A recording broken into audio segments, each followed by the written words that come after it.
वाक्यकारं वररुचिं भाष्यकारं पतञ्जलिं पाणिनिं सूत्रकारं च प्रणतोऽस्मि मुनित्रयम्। সকলকে স্বাগত। আজকে আমাদের বিসর্গ সন্ধি প্রকরণ হবে। শোনা যাচ্ছে আমার কথা? আচ্ছা, তার আগে আগের দিন কিছু একটা কারো প্রশ্ন ছিল। হ্যাঁ স্যার, হ্যাঁ ওটা আমি পেরেছি মনে হয়। মানে হ্যাঁ ওখানে নিত্যম ওটা হ্যাঁ জরনাসিকে নুনাসিকো বা এই সূত্র, হ্যাঁ হ্যাঁ এই সূত্রানুসারে হয়েছে। হ্যাঁ, ওই জন্যই আমি বললাম আগের দিনকে দেখতে, আমাদের সূত্রটা হয়ে গিয়েছিল। কি করে হচ্ছে বলুন তো একটু তাহলে। মানে ওখানে যে ওমুট ছিল, পদ ছিল ওমুট, হ্যাঁ তো ওমুট হলো পদ। এবার জরনাসিকে নুনাসিকো বা ওখানে বলেছিল যে পদান্ত জল, হুম মানে তো এখানে অমুট পদ, সেই পদের অন্তে জ্বর বর্ণ আছে, হ্যাঁ তারপর অনুনাসিক বর্ণ নিত্যমের দন্তান্ন আছে, হ্যাঁ সেগুলো জ্বরের বিকল্পে অনুনাসিক হয়ে যাবে। হ্যাঁ ঠিক, ওই জন্য আমি আগের দিন বললাম যে দেখে আসবেন যে সূত্রগুলো হয়েছে তার মধ্যে থেকেই এটা আছে। ঠিক এরকম আছে। আরো অনেক স্থল আসবে যেগুলো আপনারা যে সূত্রগুলো আছে ওই কয়েকটাই আছে, ওখান থেকে ওগুলো দেখে ভালোভাবে সূত্রের যদি অর্থ বুঝতে পারেন তাহলে বোঝা যাবে যে কোন সূত্রের দ্বারা ওখানে সন্ধি হয়েছে বা ইয়ে করা হয়েছে।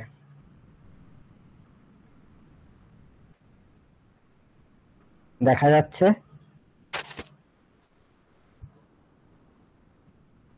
স্ক্রিন দেখা যাচ্ছে তো? আচ্ছা, প্রথম সূত্র আমাদের এখানে আছে বিসর্জনীয়স্য সহ। সূত্রটা আগে আমরা পড়েছি, অ্যাকচুয়ালি এসেছে আমাদের হল সন্ধি প্রকরণে অনেকবার এসছে। বিসর্জনীয়স্য সহ দুটো পদ আছে, একটা হচ্ছে বিসর্জনীয়স্য ষষ্ঠীর এক বচন আর সহ প্রথমার এক বচন। খরাবসানৈর বিসর্জনীয় এই সূত্র থেকে সূত্রে যে একাংশ আছে খর, তার অনুবৃত্তি করা হচ্ছে এখানে খরি বিভক্তি পরিণাম করে দেওয়া হচ্ছে। তাহলে সূত্রের অন্বয় এইভাবে হয় যে খরি বিসর্জনীয়স্য সহ, খর পরে বিসর্জনীয়স্য সকারঃ ভবতি। খর যদি পরে থাকে তাহলে বিসর্জনীয়ের সকার হবে। উদাহরণও এখানে দেওয়া হয়েছে বিষ্ণুঃ ত্রাতা। বিষ্ণুঃ ত্রাতা, ত্রাতা এখানে ত খর বর্ণ, ওই জন্য খর পরে বিসর্জনীয়স্য বিসর্গস্য সকারঃ ভবতি, সকার হয়ে যাচ্ছে বিষ্ণু ত্রাতা। তারপর একসাথে লিখে বিষ্ণু ত্রাতা এরকম রূপ হচ্ছে। বোঝা গিয়েছে সূত্র?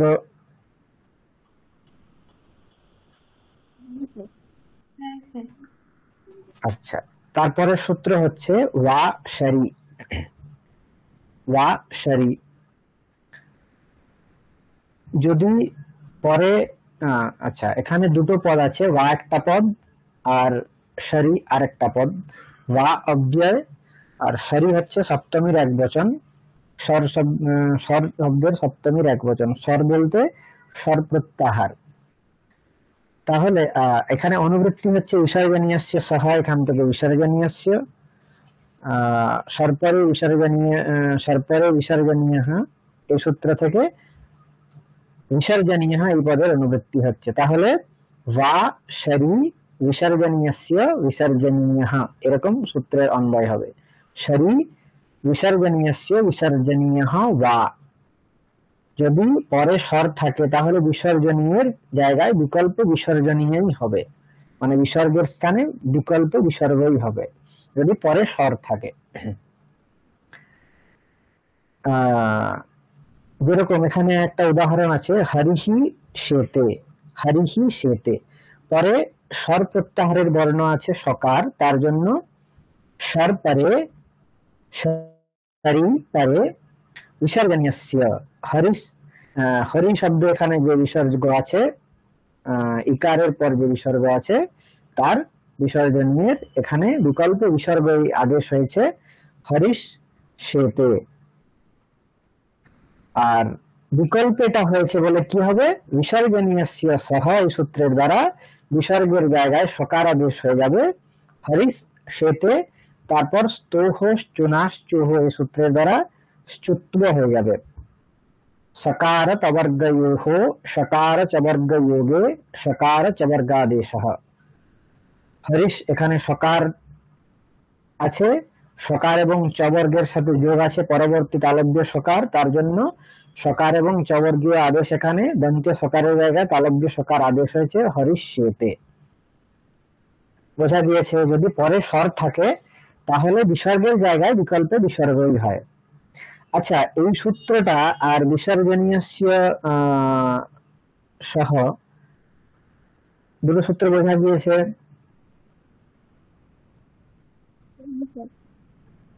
আচ্ছা, ওয়াসারি এই সূত্রের এই সূত্রের তাহলে কাজটা কি? মানে বিকল্পে স্বর পরে থাকলে বিকল্পে বিসর্গের স্থানে বিসর্গের আদেশ হতো। হ্যাঁ, এখানে সূত্রটা না করা হতো তাহলে বিসর্জনীয়স্য স্বর এই সূত্রানুসারে বিসর্গের স্থানে আদেশেই প্রাপ্তি হতো। হ্যাঁ ঠিক, এখানে যদি ওই সূত্রটা না থাকতো ওয়াসারি তাহলে কিন্তু সব জায়গায় বিসর্জনীয়স্য সহই হয়ে যেত, কিন্তু সেটা আমাদের অভীষ্ট নয়। যদি পরে স্বর থাকে তাহলে বিকল্পে আমাদের বিসর্গের জায়গায় বিসর্গ আদেশও আমাদের অভীষ্ট, তার জন্য ওয়াসারি সূত্র করা হয়েছে। বোঝা গিয়েছে?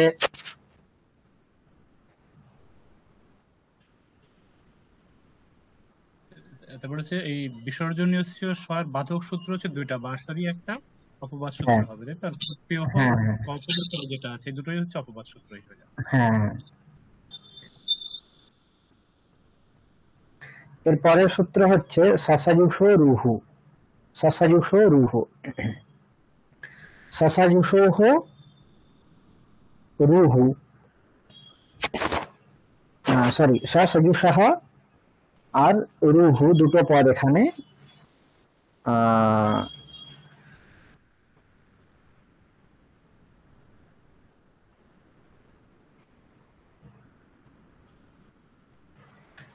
একটা হচ্ছে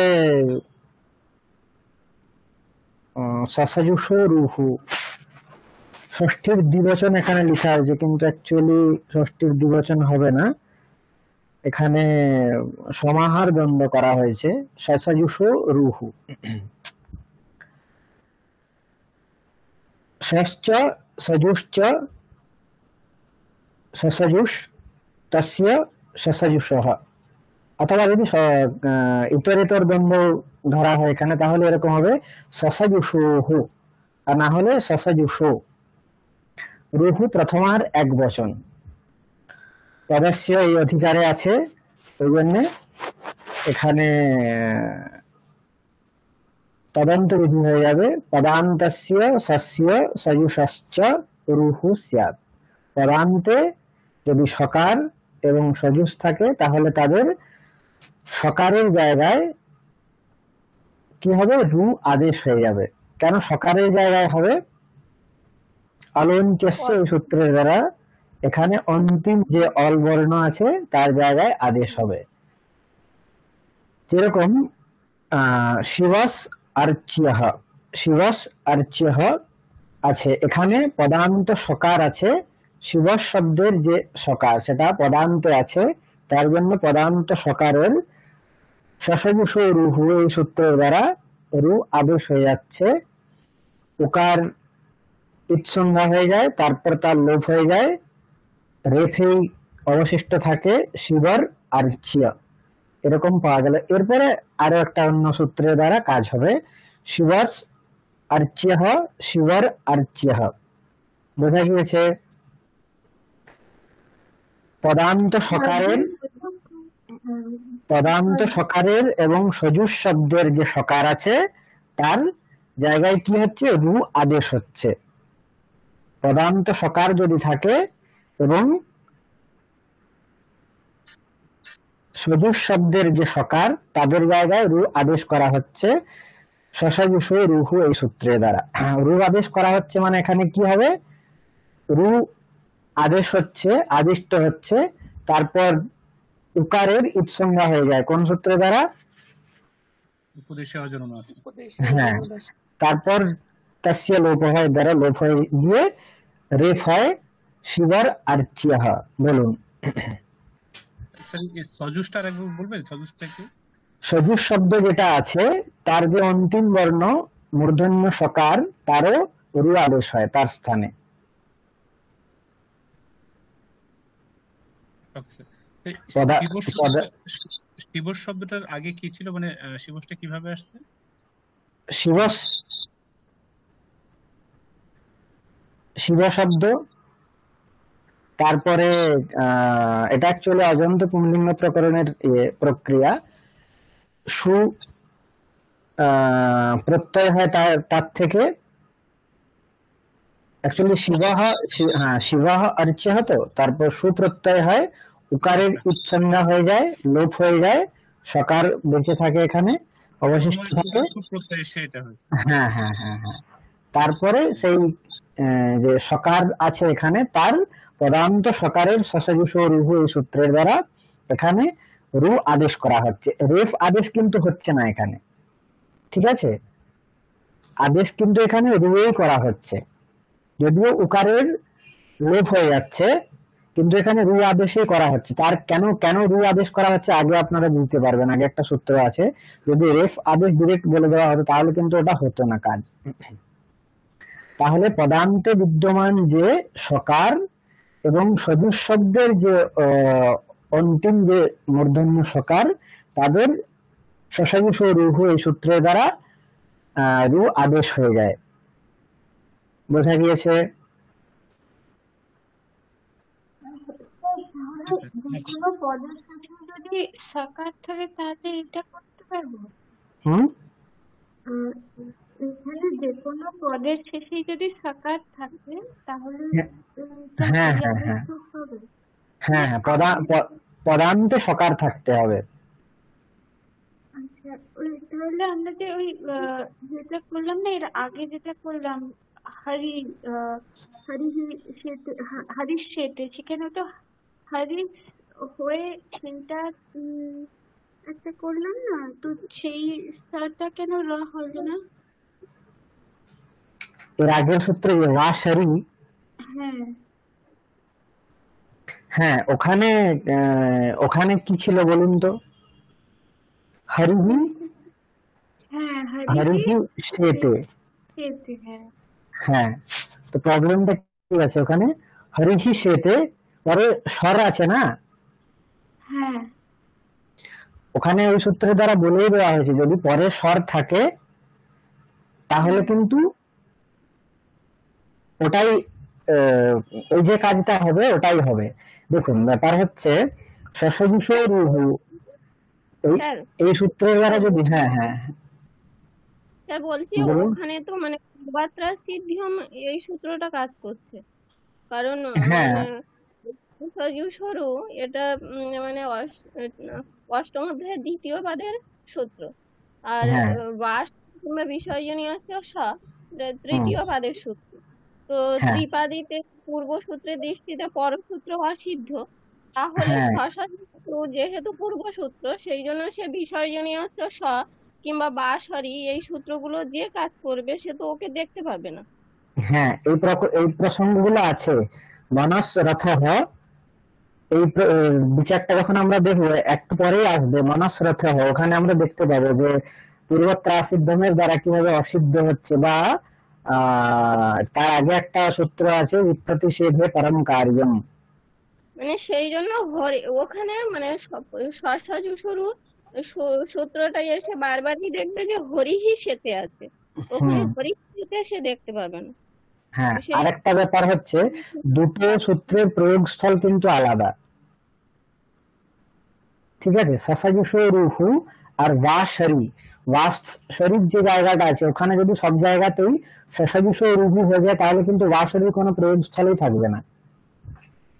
হ্যাঁ স্যার, ঠিক আছে, সূত্র তাহলে অসিদ্ধ। হ্যাঁ ওই সূত্র করার কোনো প্রয়োজন থাকবে না। আছে, এই বিচারগুলো আছে আগে। তাহলে শিবর আর্চ্যহ এরকম আমরা পেয়েছি। রুত্ব করে দেওয়ার পর এখন অত রোরপ্লুতাদ আপ্লুতে, অতঃ রোহ আপ্লুতাদ আপ্লুতে, চারটে পদ আছে এখানে। অতঃ রোহ আপ্লুতাদ আপ্লুতে। অতঃ পঞ্চমীর এক বচন, রোহ ষষ্ঠীর এক বচন, আপ্লুতাদ পঞ্চমীর এক বচন, আপ্লুতে সপ্তমীর এক বচন। আর ঋত উত এই সূত্র থেকে উত এই পদের অনুবৃত্তি করা হচ্ছে, এমফ পদান্তাদ অতি এই সূত্র থেকে অতি এই পদের অনুবৃত্তি করা হচ্ছে। তাহলে অতঃ রোহ আপ্লুতাদ আপ্লুতে উত অতি, এতগুলো পদ আমরা পাচ্ছি।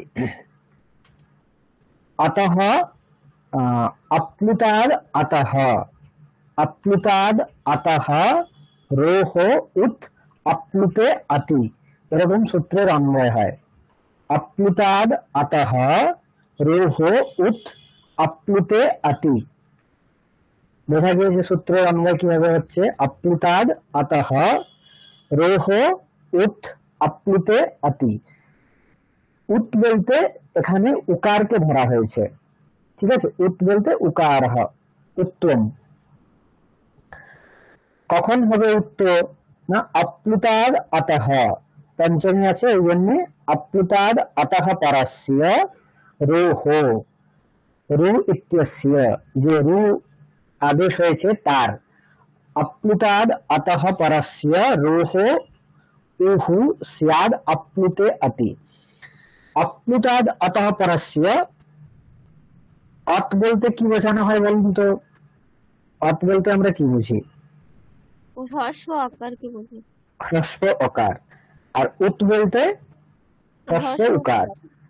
তাহলে এখানে বলা হচ্ছে আপ্লুতাদ অতঃ পরস্য, হ্রস্ব অকার যদি অপ্লুত হয় তার মানে অপ্লুত হ্রস্ব অকারের পরে কি হবে, রোহ উহু, যে রু আদেশ করা হয়েছে তার উত্তর এখানে হয়ে যাবে। কখন হবে, অপ্লুতে অতি, পরে যদি অপ্লুত অত থাকে, অপ্লুত অকার থাকে, তাহলে এই উকার আদেশ হবে। অপ্লুত হ্রস্ব অকারের পরে যদি রু থাকে, মানে যে রু আদেশ করা হয়েছে তার উত্তর হয়ে যাবে, উকার আদেশ হয়ে যাবে। কখন হবে, যদি পরে অপ্লুত অকার থাকে। এখন আমাদের উদাহরণ যেটা আছে শিবর আর্চ্যহ, এখানে রু আদেশ করা হয়েছে, শিবরু এরকম ছিল তো, বলা হয়েছে অপ্লুতাদ অতঃ পরস্য। অপ্লুত অত বলতে এখানে ওকারের পর যে অকার আছে তাকে অপ্লুত অত হিসাবে এখানে ধরা হচ্ছে। অপ্লুতাদ অতঃ পরস্য, ওকারের পরে অকারের পরে যে রু আছে রেফ, তার কি হবে, উহু স্যাদ, তার জায়গায় উকার আদেশ হয়ে যাবে। তাহলে উকার আদেশ হয়ে গেছে। কখন হবে, যদি পরে অপ্লুত অত থাকে, অপ্লুত অকার যদি থাকে। অর্চ্য শব্দের অকার এখানে অপ্লুত অকার, তার জন্য শিব উ আর্চ্যহ এরকম। অতএব অপ্লুত সূত্রের দ্বারা এখানে উকার হয়ে গেল শিব উ আর্চ্য, তারপর আদ গুণা হয় সূত্রের দ্বারা গুণ হয়ে যাবে। এই নফ পদান্ত আদতি সূত্রের দ্বারা কি হয়ে যাবে, পূর্বরূপ হয়ে শিবের চেহ এরকম রূপ। বোঝা গিয়েছে? স্যার এখানে অপ্লুত বলতে কি আমরা কি হ্রস্ব দীর্ঘ দুটোকে বোঝাবো? মানে অপ্লুত বলতে কি হ্যাঁ হ্যাঁ হ্রস্ব হ্যাঁ দীর্ঘ, হ্যাঁ হ্রস্ব দীর্ঘ দুটোকেই বোঝাবো তো? হ্যাঁ, না না না না না না, অপ্লুতাদ অতঃ পরস্য। অপ্লুতাদ অত, আবার অত এখানে যেহেতু বলেই দেওয়া হয়েছে না, তাই জন্য হ্রস্ব অকারেই হবে। আচ্ছা, হ্রস্বকার যে ছটা রূপ হয়। হ্যাঁ হ্যাঁ হ্যাঁ হ্যাঁ।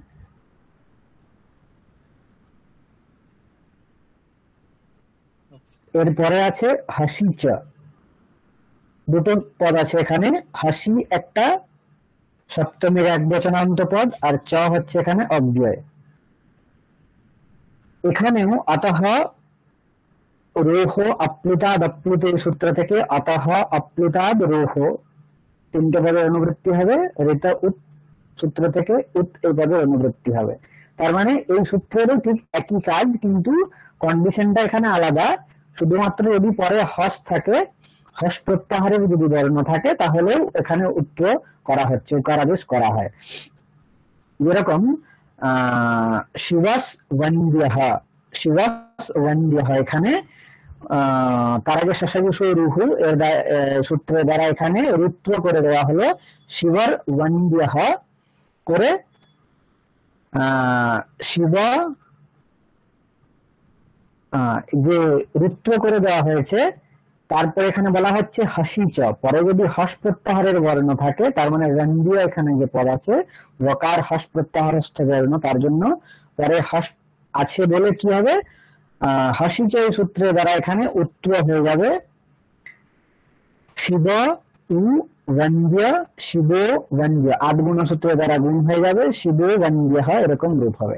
তাহলে সূত্রের অর্থ হবে যে অপ্লুতাদ अतः परस्य रोह ऊहु स्यात् हसितरे, अप्लुताद अतः परस्य रोह ऊहु स्यात् বা উত স্যাত হাসিতরে। বৃত্তিতে লেখা আছে তথা, তথা মানে আগের সূত্রের মতোই, যেহেতু আগের সূত্রে যে কাজটা হচ্ছে এই সূত্র দ্বারা ঠিক একই কাজ হচ্ছে, কিন্তু কন্ডিশনটা আলাদা একটু, যে পরে যদি হস প্রত্যাহারস্থ বর্ণ থাকে তাহলেই হবে। বন্দ্য এখানে বকার হস প্রত্যাহারের মধ্যে আছে, তার জন্য এই সূত্রের দ্বারা এখানে উকার হয়ে শিব বন্দ্য রূপ হয়েছে। অপ্লুতাদ আতঃ পরস্য রোহ উকারঃ স্যাৎ বা উত্তম স্যাৎ উত স্যাৎ হাসিতরে। বুঝতে পেরেছেন? আচ্ছা স্যার, আগের যে সূত্রটা হলো এটায় হ্যাঁ। আতাহা দিয়েছিল, মানে পরে যে অপ্লুত যে রস্যটা থাকবে সেটা খালি অকার, রস্য অকার হলেই হবে নাকি অন্য রস্য যে স্বরবর্ণ গুলো আছে সেইগুলোতেও হবে? না, অন্যগুলোতে হবে না। আচ্ছা,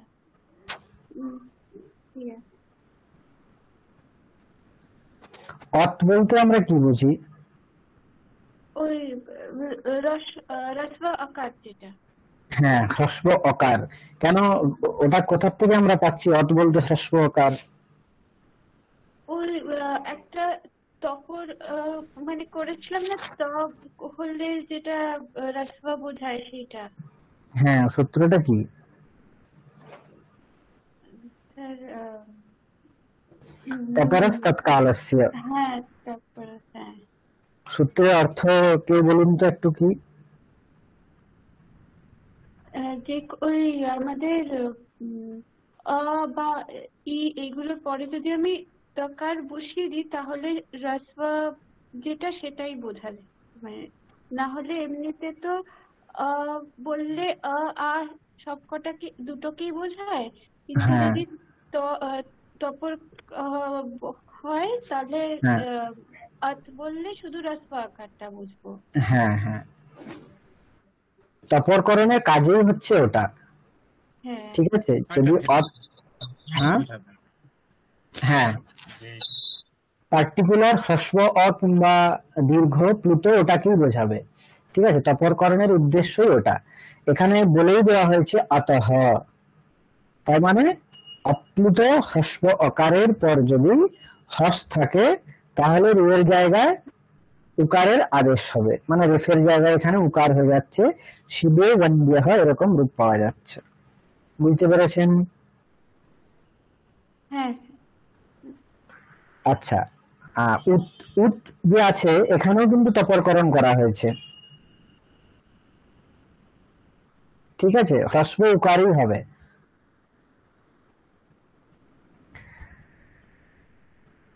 এর পরের সূত্র হচ্ছে ভো ভগ অঘো অপূর্বস্য ইয়োষি। ভো ভগ অঘো অপূর্বস্য ইয়োষি।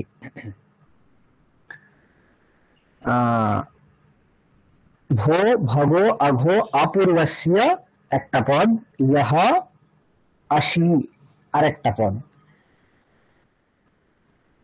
ভো ভগ অঘো অপূর্বস্য এটা হচ্ছে ষষ্ঠীর এক বচন, ইহ প্রথমার এক বচন, অসি সপ্তমীর এক বচন। ভো ভগ অঘো অপূর্বস্য এই পদটা যেটা এখানে আছে এর অর্থ হচ্ছে ভোশ্চ ভগোশ্চ অঘোশ্চ অশ্চেতি ভো ভগ অঘো আহা ইতরেতর দ্বন্দ্ব করা হয়েছে। আর এগুলো যাদের পূর্বে আছে, ভো ভগ অঘো আহা পূর্বে যস্মাৎ সহ ভো ভগ অঘো অপূর্বঃ তস্য ইতি ভো ভগ অঘো অপূর্বস্য। তার মানে ভো ভগ অঘো এবং অপূর্ব যদি রু থাকে তাহলে তাদের জায়গায় ইয়া আদেশ হয়ে যাবে, ইয়কার আদেশ হয়ে যাবে। পরে যদি অস থাকে, রোহ সুপু এই সূত্র থেকে রোহ এই পদের অনুবৃত্তি হয়ে যাচ্ছে, রোহ ইয়া আদেশ। রেফের জায়গায় ইয়কার আদেশ এখানে হচ্ছে। কখন হবে? যদি পরে অস প্রত্যাহারের বর্ণ থাকে তাহলেই হবে। আর কাদের হবে বলা হচ্ছে? ভো ভগ অঘ এবং অপূর্ব যদি রু থাকে, মানে রুকায়ের আগে যদি ভো থাকে, ভগ থাকে, অঘ থাকে তাহলে, এবং অপূর্ব থাকে, অবর্ণ যদি আগে থাকে তাহলে সেরকম রুয়ের জায়গাতে ইয়কার আদেশ হয়। যেরকম এখানে উদাহরণ আছে, দেবাস ইহ, দেবাস ইহ।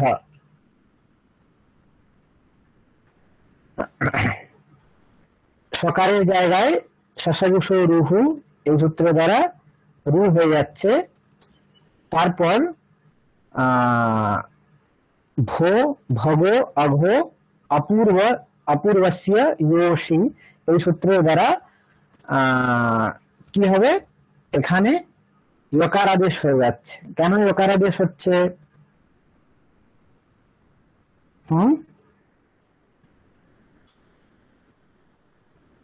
ইয়কার আদেশ কখন হবে? যদি পরে অস থাকে।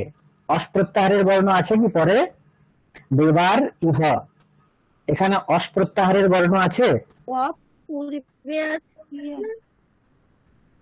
হ্যাঁ, ইটা তো অসের ভিতর পড়ছে। ই আছে, হ্যাঁ ইকার আছে, ওটা হচ্ছে অস প্রত্যাহারের মধ্যে পড়ে। আর ভো ভগ অঘ অপূর্বস্য বলা হয়েছে। ভো ভগ অঘ এবং অপূর্ব যদি রু থাকে তাহলেই তার রুয়ের ইকার আদেশ হবে। এখানে সেরকম কিছু আছে কি?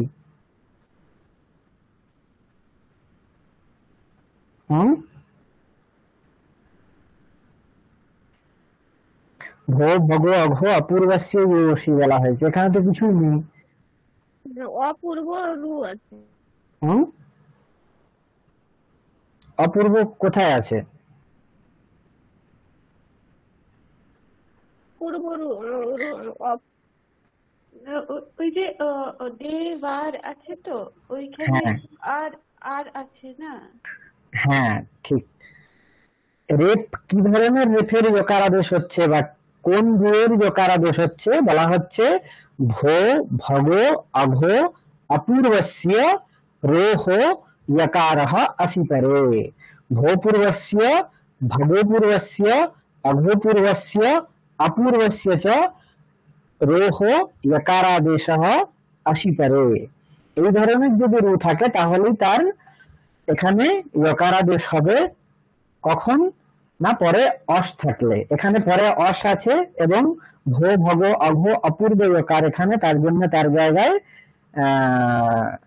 রু আছে, তার জন্য ইয়কার আদেশ হয়ে যাবে দেবায় ইহ। আচ্ছা, এগুলোর মধ্যে কোনটা আছে? অপূর্ব, তাই তো? অবর্ণ পূর্ব আছে। বলতে এখানে যদিও আকার আছে কিন্তু আকারকেও অকার হিসাবে ধরা হচ্ছে এখানে, ঠিক আছে?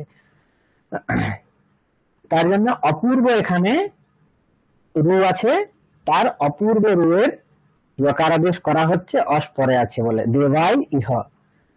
দেবাই ইহ এই পরিস্থিতিতে এখানে কি লোপ হয়ে গিয়ে ইয়কার আছে। এখন কি হবে? লোপ সাকল্যস্য সূত্রে দেখুন এখানে প্রবৃত্তি হবে। লোপ সাকল্যস্য সূত্রের কি অর্থ?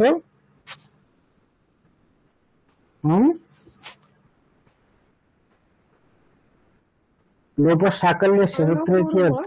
পদান্ত অবর্ণ পূর্বে আছে এমন পদান্ত ওয়াকার কিংবা ইয়কারের লোপ হয় পরে যদি অসি, পরে যদি অস থাকে। পরে যদি অপ্রত্যাহারের বর্ণ থাকে। অস্প্রত্যাহারের বর্ণ। অস্প্রত্যাহারের বর্ণ থাকে। আচ্ছা, কি ছিল লোপের সাকল্যস্য?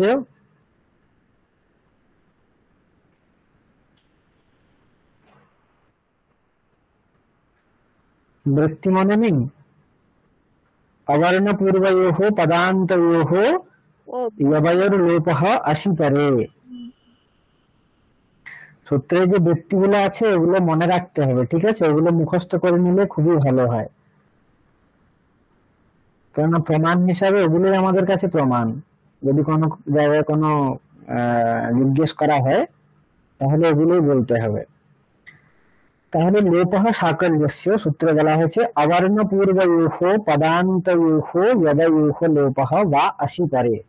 অবর্ণ পূর্ব পদান্ত যকার এবং বকারের লোপ হয়ে যায় পরে যদি অস থাকে। এখানে আছে তার জন্য দেবাই ইহ, এখানে লোপ সাকল্য সেই সূত্রের দ্বারা এখানে লোপ হয়ে গিয়ে দেবা ইহ, আর লোপ যদি না হয় তাহলে দেবা ইহ। বোঝা গিয়েছে? বুঝতে পেরেছেন তো? হুম, হুম। হ্যাঁ হ্যাঁ।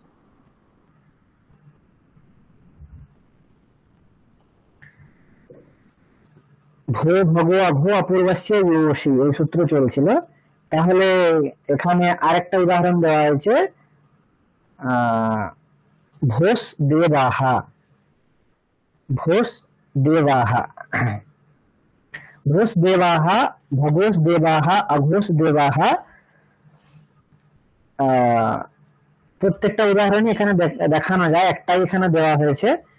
তাহলে ভোস দেবাহা, এখানে দেখুন ভো পূর্ব, সরি, প্রথমে সকারের সসবিষ রুহ সূত্র দ্বারা রু আদেশ হবে ভোর দেবাহা। এখন ভো ভগ অঘ অপূর্বস্য ইয়োষি এই সূত্রের প্রবৃত্তি এখানে হয়ে যাবে, কেননা পরে অস আছে বলে ভো পূর্ব যে রু আছে তার ইকার আদেশ হয়ে যাবে ভোর দেবাহা। তারপর কি হবে বলুন তো?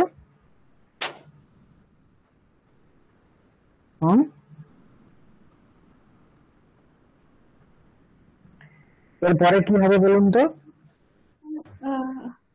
তারপরে আবার ওই রকম লোপ করতে পারবো, মানে রয়ের জায়গায় ইয়াকার হলো এই সূত্রটার জন্য ভো ভাগ অঘ অপূর্বস্য ইয়োষি। এখানে তো ভোস শব্দটা ছিল, ভো আছে, তাই জন্য রাকারটা ইয়াকার করতে পেরেছি।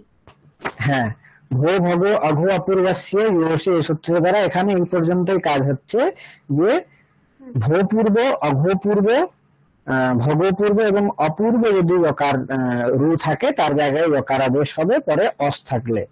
তার জন্য এখানে ভয়ে দেবাহা এটা হয়েছে। এর পরের সূত্রের পর হালি সর্বেশাম, হালি একটা পদ আর একটা হচ্ছে সর্বেশাম। হালি সপ্তমীর এক বচন, এখানে আছে সর্বেশাম ষষ্ঠীর বহুবচন। ভো ভগ অঘ অপূর্বস্য ইয়োষি এই সূত্র থেকে এখানে ভো ভগ অঘ অপূর্বস্য এই পদের অনুবৃত্তি হচ্ছে। আর বের লঘু প্রয়ত্নতরঃ শাকটায়নস্য, এখান থেকে শাকটায়নস্য এর অনুবৃত্তি করা হচ্ছে। সর্বেশাম এর অর্থ হচ্ছে সমস্ত আচার্যদের মতে, ঠিক আছে? সর্বেশাম আচার্যানাম মতে।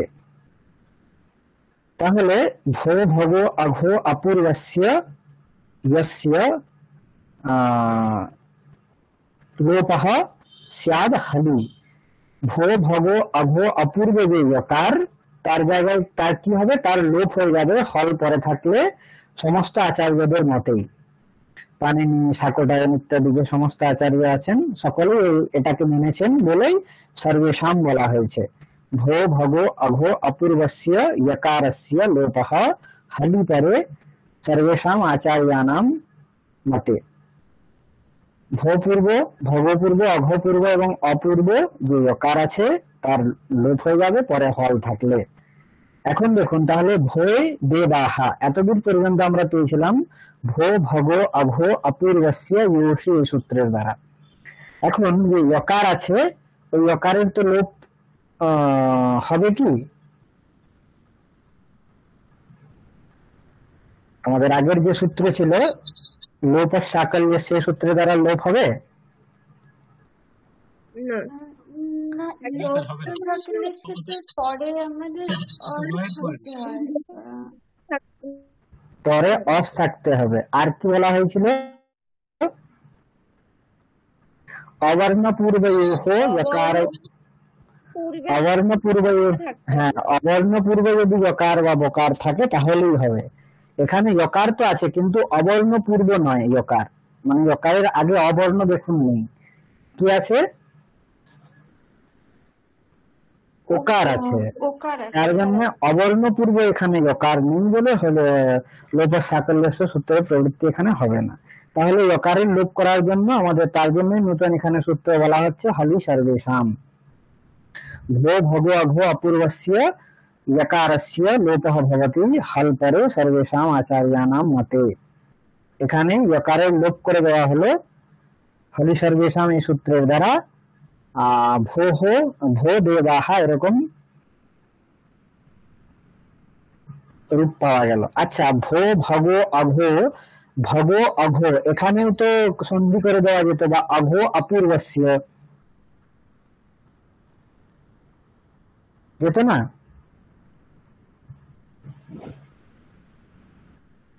সন্ধি তো সব জায়গায় একটা নিত্য নয়, মানে বিবক্ষাও তো থাকে সন্ধি। হ্যাঁ যদি এখানে সন্ধি করলে যেখানে মানে বুঝতে অসুবিধা হয়, সন্দেহের উৎপত্তি হয়, সেই জায়গাগুলো হ্যাঁ সন্ধি করা হয় না। যেমন মাহিষা সূত্রে অইউন, এখানে সন্ধি করা হয়নি। হ্যাঁ সেই জন্য কি এখানে সন্ধি হয়নি? না, এখানে কি সন্ধি প্রাপ্ত ছিল বলুন তো? ভগ অঘ অপূর্বস্য। ও ভগ হ্যাঁ আর অঘ, এ হ্যাঁ দুটোর মধ্যে আহ, পদান্তর এং পদান্তর অতি। হ্যাঁ এবং পদান্তরতি, যেরকম ঠিক এর আমরা আগেই দেখলাম একটা উদাহরণ, শিব আর চেহ, শিবর চেহ আজকে হলো, তাই তো? হ্যাঁ স্যার। ঠিক ওই একই ভাবে এখানেও কিন্তু সন্ধি এখানে প্রাপ্ত ছিল, কিন্তু সূত্রকার অনেক জায়গায় এরকম করেছেন যেখানে সন্ধি করেননি। ঠিক আছে, সন্ধির অভাব এখানে সৌত্র, এটাকে বলা হয় সন্ধ্যভাবহ সৌত্র। সূত্রকার অনেক জায়গায় এরকম করেছেন, সন্ধির অভাব করে দিয়েছেন। তার জন্য যদি বলা হয় যে সন্ধির অভাব কেন, না এখানে উত্তর এইভাবে বলা যায় যে সৌত্র সন্ধিভাবহ। সূত্রকারের এরকম ইয়ে হয়েছে, বা ভো ভগ অঘ অপূর্বস্য, এটা সন্ধি না করলে বুঝতেই সুবিধে হচ্ছে, এর জন্য এটাকে এখানে সন্ধি করা হয়নি, সন্ধিভাবহ সৌত্র। তাহলে সূত্রের অর্থ বোঝা গিয়েছে। হলি সর্বেষাম এই সূত্রের কাজ কি?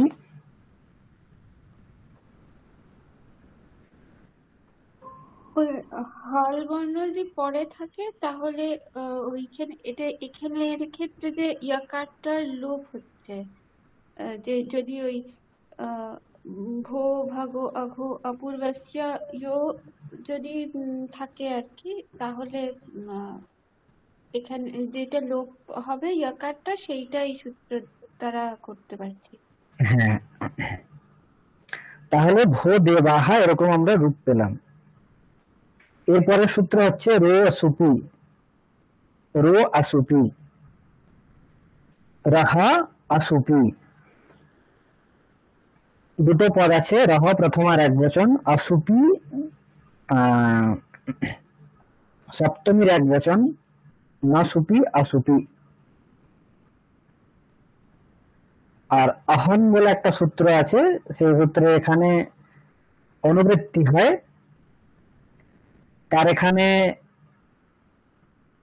বিভক্তি বিপরিণাম করে অন্যঃ এরকম অর্থ এখানে নেওয়া হচ্ছে। তাহলে অন্যঃ রহ আসুপি, অন্যঃ রহ আসুপি।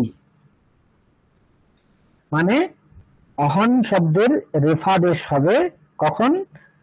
আসুপি, যদি পরে সুপ না থাকে। সুপ বলতে সুপ বলতে অমট শ্বাস এগুলো একষ্ট বিভক্তি। বিভক্তি। হ্যাঁ, সুপ বলতে সুপ প্রত্যয়, ঠিক আছে। সুয়স অমৌট সস ইত্যাদি যে সমস্ত প্রত্যয়গুলো হয়। তাহলে অহন শব্দের রেফাদেশ হচ্ছে, আচ্ছা অহন শব্দের কার স্থানে রেফাদেশ হবে? অলন্ত্যের পরিভাষা অনুসারে দন্তান্নের স্থানে রেফা দেশ। হ্যাঁ, অলন্ত্যস্য এই পরিভাষার এখানে প্রবৃত্তি হবে। তাহলে অহ্নঃ নকারস্য রেফাদেশः ভবতি আসুপি। অহন শব্দস্য নকারস্য রেফাদেশः ভবতি ন তু আসুপি। বোঝা গিয়েছে? সুপ যদি পরে থাকে তাহলে হবে না। উদাহরণ কি দেওয়া আছে? অহন অহন, অহনসু অহনসু, সুপ্রত্যয় হয়েছে, তারপর তার দ্বিত্ব করে দেওয়া হয়েছে অহনস অহনস। এরপর সমর নপুংসকাত সূত্রের দ্বারা সুপ্রত্যয় যে দুটো আছে তার লুপ করে দেওয়া হয়েছে অহন অহন। এখন দেখুন এখানে সুপ্রত্যয় নেই, তার জন্য অহন শব্দের যে নকার আছে তার জায়গায় রেফাদেশ হয়ে যাচ্ছে রো আসুপি এই সূত্রের দ্বারা। বোঝা গিয়েছে? একটু আরেকবার বলবেন, ওই অহন অহন দুটো কি হলো? এখানে দ্বিত্ব করে দেওয়া হয়েছে, নিত্য বিপসেয়ুহ এই সূত্রের দ্বারা এখানে দ্বিত্ব করা হয়েছে অহনসু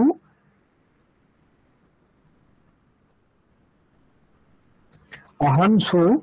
এরপর অহনস উকারের লোপ হয়ে যাচ্ছে অহনস।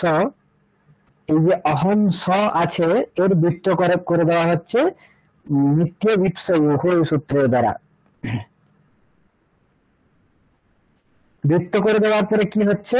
অহনস অহনস এটা পাওয়া যাচ্ছে। তারপর সমর নপুংসকাত এই সূত্রের দ্বারা সুপ্রত্যয় দুটো আছে অহনস অহনস। অহন শব্দের পরে যে সুপ্রত্যয় আছে সকার, তার লুপ করে দেওয়া হচ্ছে এখানে অহন অহন থাকছে। এরপর অহন শব্দের যে নকার তার কি হচ্ছে? রেফাদেশ করা হচ্ছে। প্রথম যে অহন শব্দ তার যে নকার আছে তার জায়গায় রেফাদেশ করা হচ্ছে রো আসুপি এই সূত্রের দ্বারা। কি বলা হয়েছে সূত্রে? যে অহ্নঃ রেফাদেশস্যাৎ। অহ্নঃ মানে অহন শব্দস্য, অহন শব্দের নকারের রেফাদেশ হবে। কখন হবে? যদি সুপ্রত্যয় না থাকে। সুপ্রত্যয় নেই যেহেতু তার লুক হয়ে গেছে না, ওই জন্য সুপ্রত্যয় নেই বলে এখানে অহন শব্দের নকারের রেফাদেশ হয়েছে অহর। রোসুপি দ্বারা অহর অহর হচ্ছে। তারপর খরবসানয় বিসর্জনীয় বিসর্গ হয়ে যাচ্ছে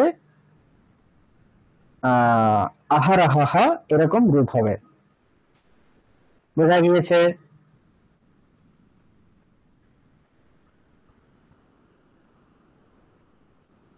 বুঝতে পেরেছেন?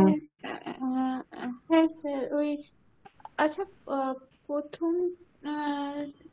মানে দ্বিতীয় যে আহারটা হচ্ছে সেইটাতে খরবসানয় বিসর্গ, আচ্ছা হ্যাঁ, হ্যাঁ ওটাই বিসর্গ হচ্ছে আর হ্যাঁ হ্যাঁ হ্যাঁ, প্রথমটাতে কিছু হচ্ছে না। না না না না। আচ্ছা ঠিক আছে। কেননা প্রথমটাতে কেন হবে না বলুন তো? প্রথমটাতে তো পরে আছে, কিন্তু ওটা কি খরের মধ্যে পড়ে? না, ওটা খরের নেই। তাহলে খরবসানের বিসর্জনীয় সূত্রের প্রবৃত্তি হবে না। হ্যাঁ, ওই সূত্রটা হচ্ছে না। হুম, হ্যাঁ ঠিক আছে, ঠিক আছে।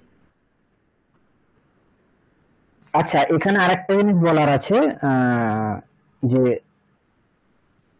অহন শব্দস্য রেফাদেশঃ, এখানে শুধুমাত্র রেফাদেশ করা হয়েছে, রুত্ব কিন্তু করা হয়নি, রু আদেশ করা হয়নি।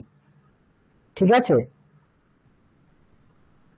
রেফাদেশ আর রু এই দুটোর মধ্যে পার্থক্য বলুন তো কি? বা যদি রেফাদেশ হয় কি কাজ হতে পারে, বা রু হলে কি কাজ হতে পারে যেটা রেফাদেশ হলে হবে না?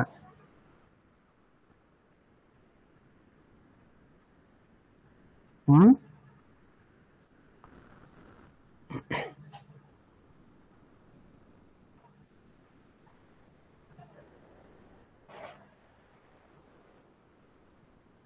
অতএরপ্লুতাদপ্লুতে আর হলি সর্বে হাসি চ, এই যে দুটো সূত্র আছে, ওই দুটো সূত্রের দ্বারা কি হয়?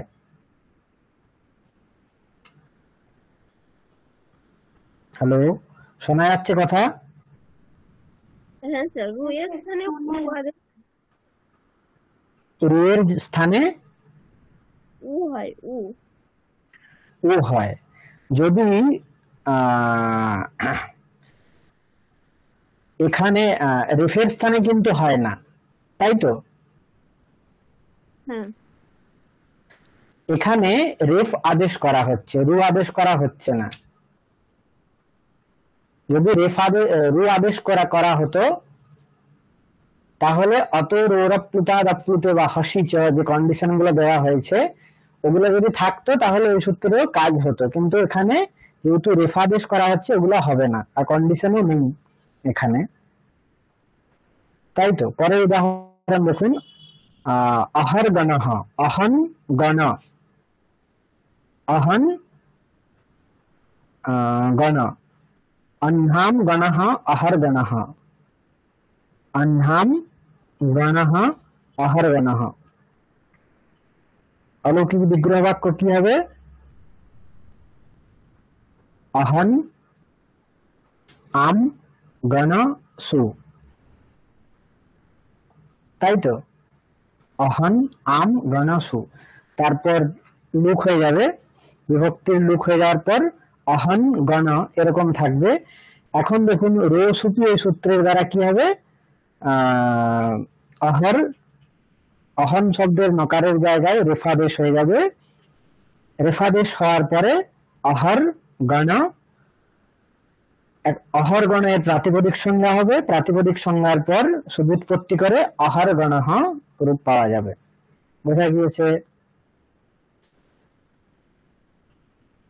ওই আমটা কেন লোপ হলো ওটা বুঝতে পারিনি। আমটা কেন লোপ? ওইটা হ্যাঁ, কেন, কোন সূত্রের দ্বারা হয় বলুন তো? ওটা সুপদ মনে করতে প্রাতিপদিক হয় ও। সুপে ধাতু প্রাতিপদিক, এখানে ধাতু আছে না প্রাতিপদিক আছে?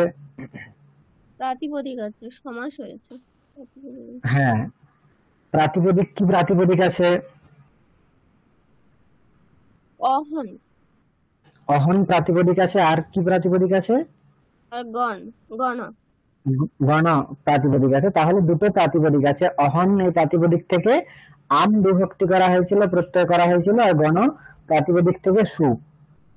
সুপে ধাতু প্রাতিপদিকয়োঃ, ধাতু প্রাতিপদিকয়োঃ অবয়বস্য সুপঃ লুক স্যাৎ।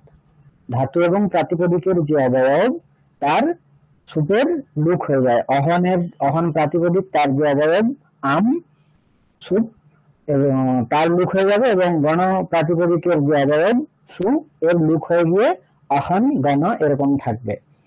এরপর রে সুপি সূত্রের প্রবৃত্তি হয়ে অহর গণ, অহর গণ, অহর গণঃ রূপ হবে। বোঝা গিয়েছে?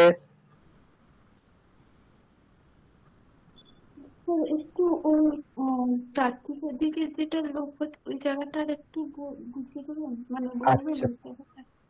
ঠিক আছে।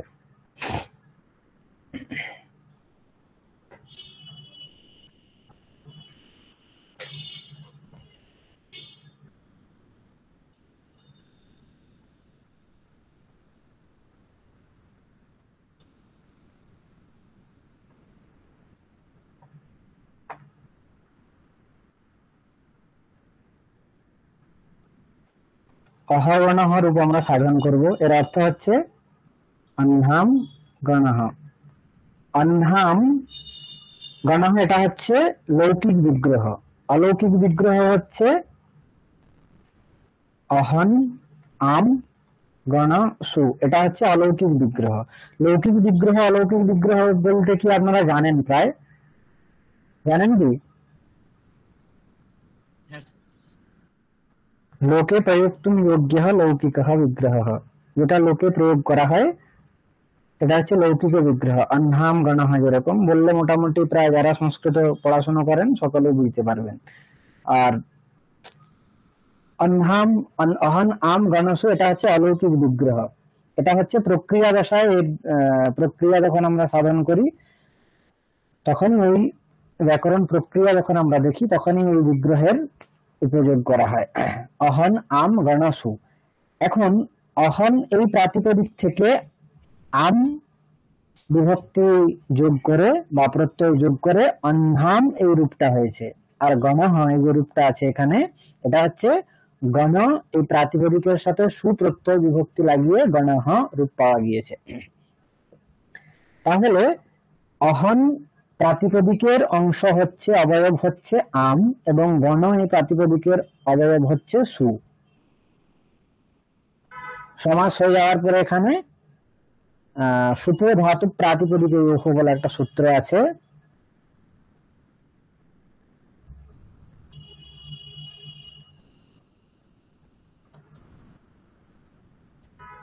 সুপে ধাতু প্রাতিপদিকে সূত্রের অর্থ হচ্ছে ধাতোঃ প্রাতিপদিকস্য চ অবয়বস্য সুপঃ লুক স্যাৎ।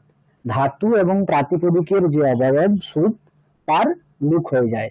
এখানে দেখুন অহন এই প্রাতিপদিকের অবয়ব হচ্ছে আম, আর গণ এই প্রাতিপদিকের অবয়ব হচ্ছে সু। এই জন্য এই যে দুটো প্রাতিপদিকের যে দুটো অবয়ব আছে আম এবং সু, এদের লুক হয়ে যাবে সুপে ধাতু প্রাতিপদিকের সূত্রের দ্বারা। লুক হয়ে যাবে মানে লোপ হয়ে যাবে এক ধরনের। তাহলে কি থাকবে? অহন গণ। বোঝা গিয়েছে? হ্যাঁ স্যার, ঠিক আছে। অহর গণ, তারপরে রূপ পাওয়া যাবে। এরপরের সূত্র হচ্ছে রো রি। রহ ষষ্ঠীর এক বচন, রি সপ্তমীর এক বচন এখানে আছে। তাহলে রি পরে রহ এরকম রে ফাস্য এরকম অর্থ পাওয়া গিয়েছে। আর ঢো ঢে লোপ হয় এই সূত্র থেকে এই লোপের অনুবৃত্তি হচ্ছে রি রকারে পরে রেফস্য লোপঃ। ঢো ঢে লোপঃ সূত্র থেকে লোপঃ এই পদের অনুবৃত্তি করা হচ্ছে। তাহলে রো রি লোপঃ, রি পরে রোহ লোপঃ, রকারে পরে রেফে পরে রেফস্য লোপঃ ভবতি। যদি পরে রেফ থাকে তাহলে আগে রেফের লোপ হবে।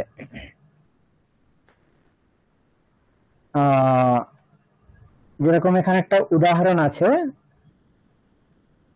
এখানে দেখুন হরির রম্য।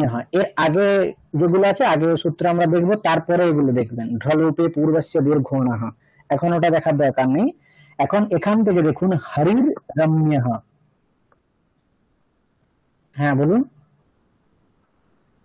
না না স্যার, ঠিক আছে। আচ্ছা, হরির রম্য সূত্র আমাদের রো রি, রেফে পরে রেফস্য লোপঃ ভবতি। পরে যদি রেফ থাকে তাহলে রেফের লোপ হয়ে যাবে। এখানে দেখুন হরির রম্য, রম্য শব্দে যে এখানে রেফ আছে, রেফে পরে রেফস্য লোপঃ, রেফের লোপ হয়ে গিয়েছে, হরি রম্য এরকম পাওয়া গিয়েছে। এর আগে কিছু প্রক্রিয়া আছে আগের সূত্রে, বুঝতে পেরেছেন সূত্র?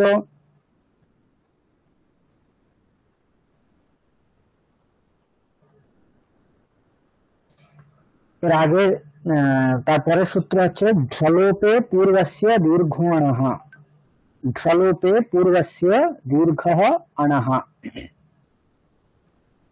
দীর্ঘণঃ এখানে কি সন্ধি হয়েছে?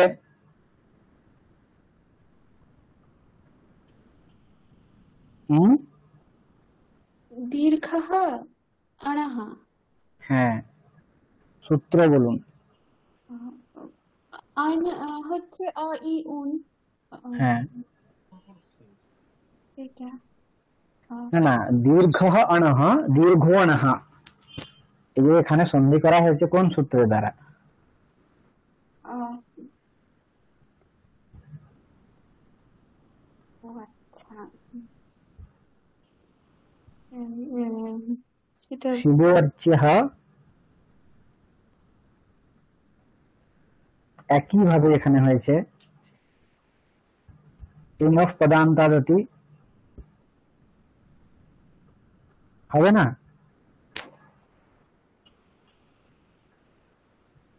ইনফ পদান্তাদতি হবে কি না?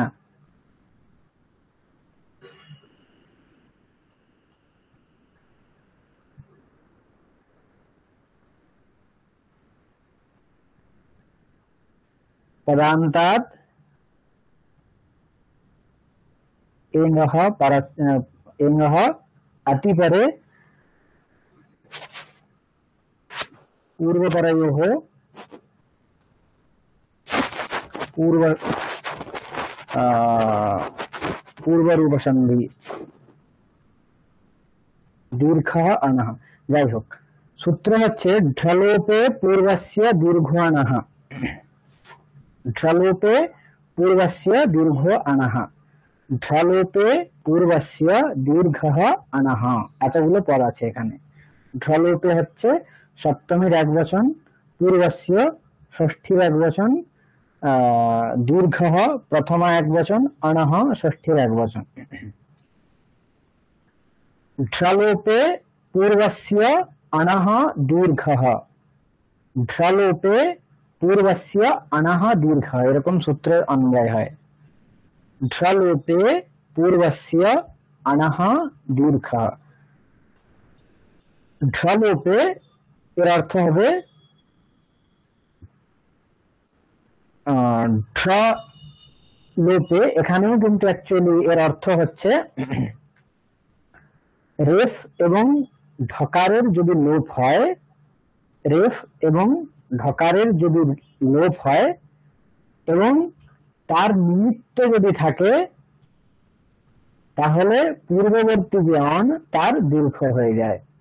ঢ্রলোপে পূর্বস্য দীর্ঘः অণः, ঢকার এবং রেফের লোপে নিমিত্ত যে ঢকার এবং রেফ যদি পরে থাকে, তাহলে পূর্বে যে অন তার দীর্ঘ হয়ে যায়। ঢ্রলোপে শব্দের যে অর্থ এটা আমাদের দেখতে হবে। ঢচ রশ্চ ঢ্রৌ, ঢচ রশ্চ ঢ্রৌ, ঢ্রৌ ঢ্রলোপः, ঢ্রৌ লোপয়তি ইতি ঢ্রলোপः, তস্মিन् ঢ্রলোপে। তার মানে যদি ঢ এবং রেফের যদি লোপ করা হয়, তাহলে কি হবে? সেই ঢ এবং রেফের নিমিত্ত যদি ঢকার এবং রেফ থাকে, তাহলে তার পূর্ববর্তী যে অন তার দীর্ঘ হয়ে যায়। দেখুন এখানে উদাহরণ আছে পুনর্রম্যতে, পুনর্রম্যতে, এখানে দেখুন পুনর্রম্যতে,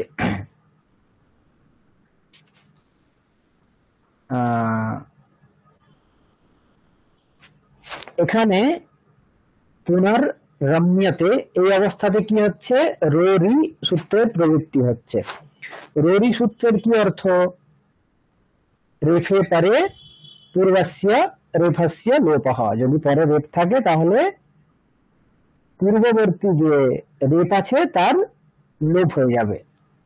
এখন পুনর্রমতে এখানে বলা হয়েছে যদি পরে রেফ থাকে তাহলে আগের রেফের লোপ হয়ে যায়। পরে এখানে রেফ আছে, রমতে শব্দের যে রকার সেটা রেফ এখানে আছে বলে আগের যে পূর্ববর্তী যে রেফ রকার তার লোপ হয়ে যাচ্ছে পুনর্রমতে। বোঝা গিয়েছে? তাহলে এখানে যে রেফের লোপ করা হয়েছে তার নিমিত্ত কি? রমতের পুনর শব্দের হ্যাঁ, রমতের রকার। এটাই বলা হচ্ছে যে ঢ্রলোপে, ঢকার এবং রেফের যদি লোপ হয় এবং সেই লোপে নিমিত্তভূত যদি ঢ এবং রেপ পরে থাকে তাহলে তার পূর্বের অনের দীর্ঘ হবে। বোঝা গিয়েছে? ঢলোপে পূর্বস্য দীর্ঘ অনহ। ঢকার रेफयोः लोपे यदि निमित्तभूतः ढकारः रेफः वा तर्हि पूर्वस्य अणः दीर्घः भवति। এখানে পুনর্রমতে যে প্রক্রিয়াটা আছে, এখানে পরে রেপ আছে বলে পূর্ববর্তী রেফের লোপ হয়ে যাচ্ছে রোরি এই সূত্রের দ্বারা। যদি পরে রেপ না থাকতো তাহলে কিন্তু রোরি সূত্রের প্রবৃত্তিই হতো না। তার জন্য এই যে রোরি সূত্রের দ্বারা রেফের লোপ হচ্ছে তার নিমিত্ত কিন্তু পরবর্তী এই যে রকার আছে এটা। এখন বলা হচ্ছে যে এইরকম যদি নিমিত্তভূত রেপ বা ঢকার থাকে পরে, তাহলে কি হবে, পূর্ববর্তী যে অন তার দীর্ঘ হয়ে যাবে। পূর্ববর্তী অন বলতে নকারের পরে যে অকার আছে সেটা তার দীর্ঘ হয়ে আকার হয়ে পুনা রমতে এরকম রূপ পাওয়া যাবে। ঠিক একইভাবে হরিস রম্য, এখানে সসাজুষ রূহ এই সূত্রের দ্বারা হরির রূ হয়ে যাচ্ছে হরির রম্য, রোরি সূত্রের দ্বারা এখানে রেফের লোপ হয়ে যাচ্ছে। রেফের লোপ হচ্ছে বলেই কি হবে, ঢ্রলোপে পূর্বস্য দীর্ঘ অনহ এই সূত্রের দ্বারা পূর্ববর্তী যে অন তার দীর্ঘ হয়ে যাবে হরি রম্য। বুঝতে পেরেছেন? শম্ভু রাজতে আরেকটা উদাহরণ আছে, শম্ভু রাজতে, শম্ভুস রাজতে, শম্ভুর রাজতে রোরি হয়ে যাবে, তারপর ঢ্রলোপে পূর্বস্য দীর্ঘ অনহ এই সূত্রের দ্বারা শম্ভু রাজতে। বুঝতে পেরেছেন সূত্র? ঢ্রলোপে পূর্বস্য দীর্ঘ অনহ। হ্যাঁ হ্যাঁ বুঝতে পেরেছি। মানে প্রথমে মানে পরে যদি রকার থেকেছে সেইটার জন্য রোরি করে প্রথম রকারটা চলে যাচ্ছে। আর তারপরে যেহেতু পরে রকার থাকার ফলে এইটা গেছে, তো পরের রকারটা নিমিত্ত, তাই জন্য ওই ঢ্রলোপে পূর্বস্য দীর্ঘ দীর্ঘ আন এইটার জন্য ওই আগের যে বর্ণটা ছিল সেইটা দীর্ঘ হচ্ছে। হ্যাঁ, আচ্ছা ঠিক আছে। যদি নিমিত্তভূত ঢকার বা রেফ থাকে তাহলেই এই যে ঢ্রলোপে পূর্বস্য দীর্ঘ অনহ এই সূত্রে প্রবৃত্তি হবে, না হলে কিন্তু হবে না। ঢ্রলোপে এই পদের তাৎপর্য হচ্ছে ওটা। এখন দেখুন সূত্রের অর্থ বোঝা যাবে। ঢ্রলোপে বৃত্তি এখানে দেওয়া আছে, ঢরেফ লোপ নিমিত্তয়োঃ ঢরেফ লোপ নিমিত্তয়োঃ পারয়োঃ। ঢ এবং রেফের লোপ নিমিত্ত যে ঢকার এবং রেফ পরে আছে বা পরে যদি থাকে তাহলে পূর্বস্য অনহ পূর্ববর্তী যে অন তার দীর্ঘ হয়ে যাবে। ঢরেফ লোপ নিমিত্তয়োঃ পারয়োঃ পূর্বস্য অনহ দীর্ঘः স্যাৎ। পুনারমতে পুনারমতে হরিরম্যঃ শম্ভু রাজতে। সকলে বুঝতে পেরেছেন? আচ্ছা, কার কার দীর্ঘ এখানে করা হচ্ছে বলুন তো? অনেক দীর্ঘ করা হচ্ছে। হ্যাঁ, অন বলতে কোন কোন বর্ণ? অয়ুন, অ ই আর উ। হ্যাঁ, অকার ইকার এবং উকার যদি থাকে তাহলেই তাদের দীর্ঘ হবে। এখন দেখুন আরেকটা এখানে প্রত্যুদাহরণ দেওয়া হয়েছে, অনহ কিম ত্রিঢঃ বৃঢ়ঃ। ত্রিড ঢ, এখানে ত্রিড ঢ, এখানে দেখুন ঢকারের কিন্তু ঢোভে লোপ হয় সূত্রের দ্বারা লোপ হয়ে যাচ্ছে।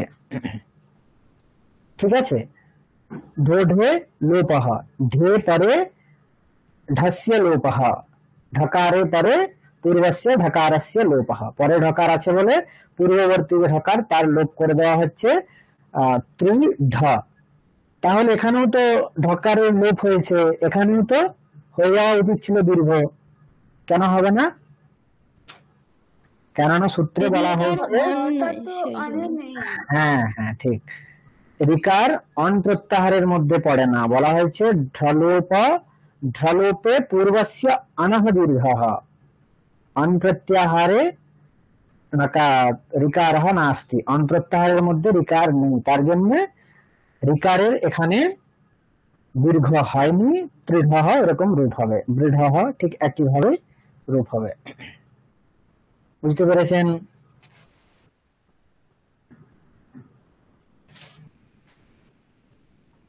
হ্যাঁ স্যার। এখন মানসরথ এখানে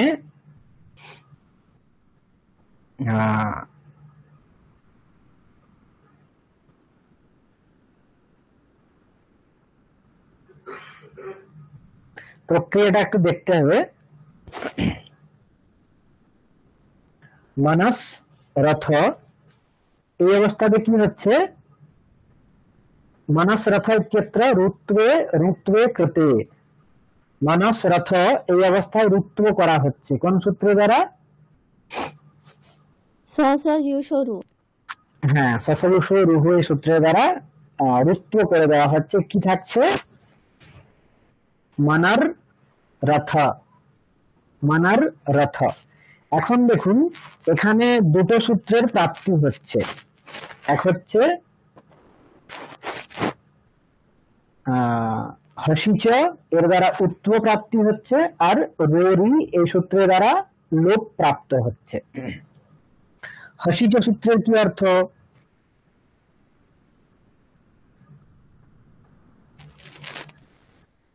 অপ্লুত আকারের পর রুইয়ের উ হয়, হস প্রত্যাহারের বর্ণ পরে থাকবে। মানার রথ এখানে দেখুন প্রথমে সূত্র হচ্ছে আমাদের হসিচ, তারপর রোরি। হসিচ সূত্রের অর্থ হচ্ছে যদি পরে হস থাকে তাহলে কি হবে? অপ্লুতাদ अतः परस्य रोह उत्तम स्यात् हसि परे, हस परे। এখানে দেখুন অপ্লুত অতের পরে রু আছে, তার জন্য তার উত্তর হবে যদি পরে হস থাকে। আর হস বলতে আমরা কি জানি? হস প্রত্যাহারের মধ্যে রেফও আছে, তার জন্য হসিচয় সূত্রের এখানে প্রাপ্তি হচ্ছে। হসিচর দ্বারা কি হবে প্রাপ্তি? উত্তর প্রাপ্তি হচ্ছে উকার। এই যে রেফ আছে মনর, এর জায়গায় উকার হয়ে মন উ রথ এরকম প্রাপ্তি হচ্ছে। আর রোরি এই সূত্রের এখানে প্রাপ্তি হচ্ছে। দেখুন রোরি সূত্রের কি অর্থ?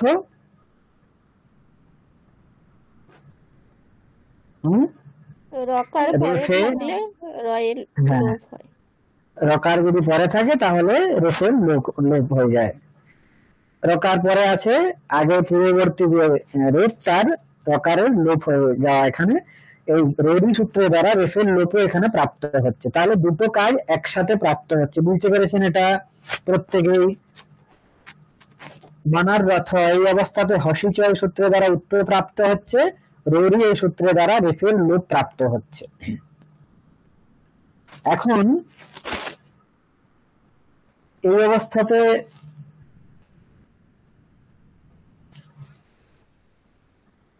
सूत्र আছে विप्रतिषेधे परम कार्यम, विप्रतिषेधे परम कार्यम। विप्रतिषेधे सप्तमीर एक वचन, परम प्रथमार एक वचन, कार्यम प्रथमार एक वचन। विप्रतिषेधे परम कार्यम এই সূত্রের অর্থ হচ্ছে বিপ্রতিষেধে এর অর্থ হচ্ছে তুল্য বল বিরোধে, তুল্য বল বিরোধে, তুল্য বল বিরোধে परम कार्यम भवति, तुल्य बल विरोधे परम कार्यम भवति। तुल्य बल विरोध बोलते तुल्य बल विरोधे शब्देर तुल्य बल विरोध शब्देर अर्थ बला आछे अन्यत्र अन्यत्र लब्धावकाशयोः एकत्र प्राप्तिः तुल्य बल विरोधः। ठीक है, अन्यत्र अन्यत्र लब्धावकाशयोः एकत्र प्राप्तिः तुल्य बल विरोधः। এটা লিখে নিতে পারেন, আমি এখানে লিখে দিচ্ছি।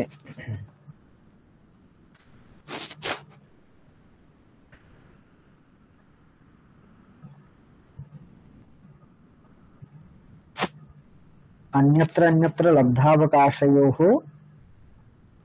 एकत्र प्राप्तिः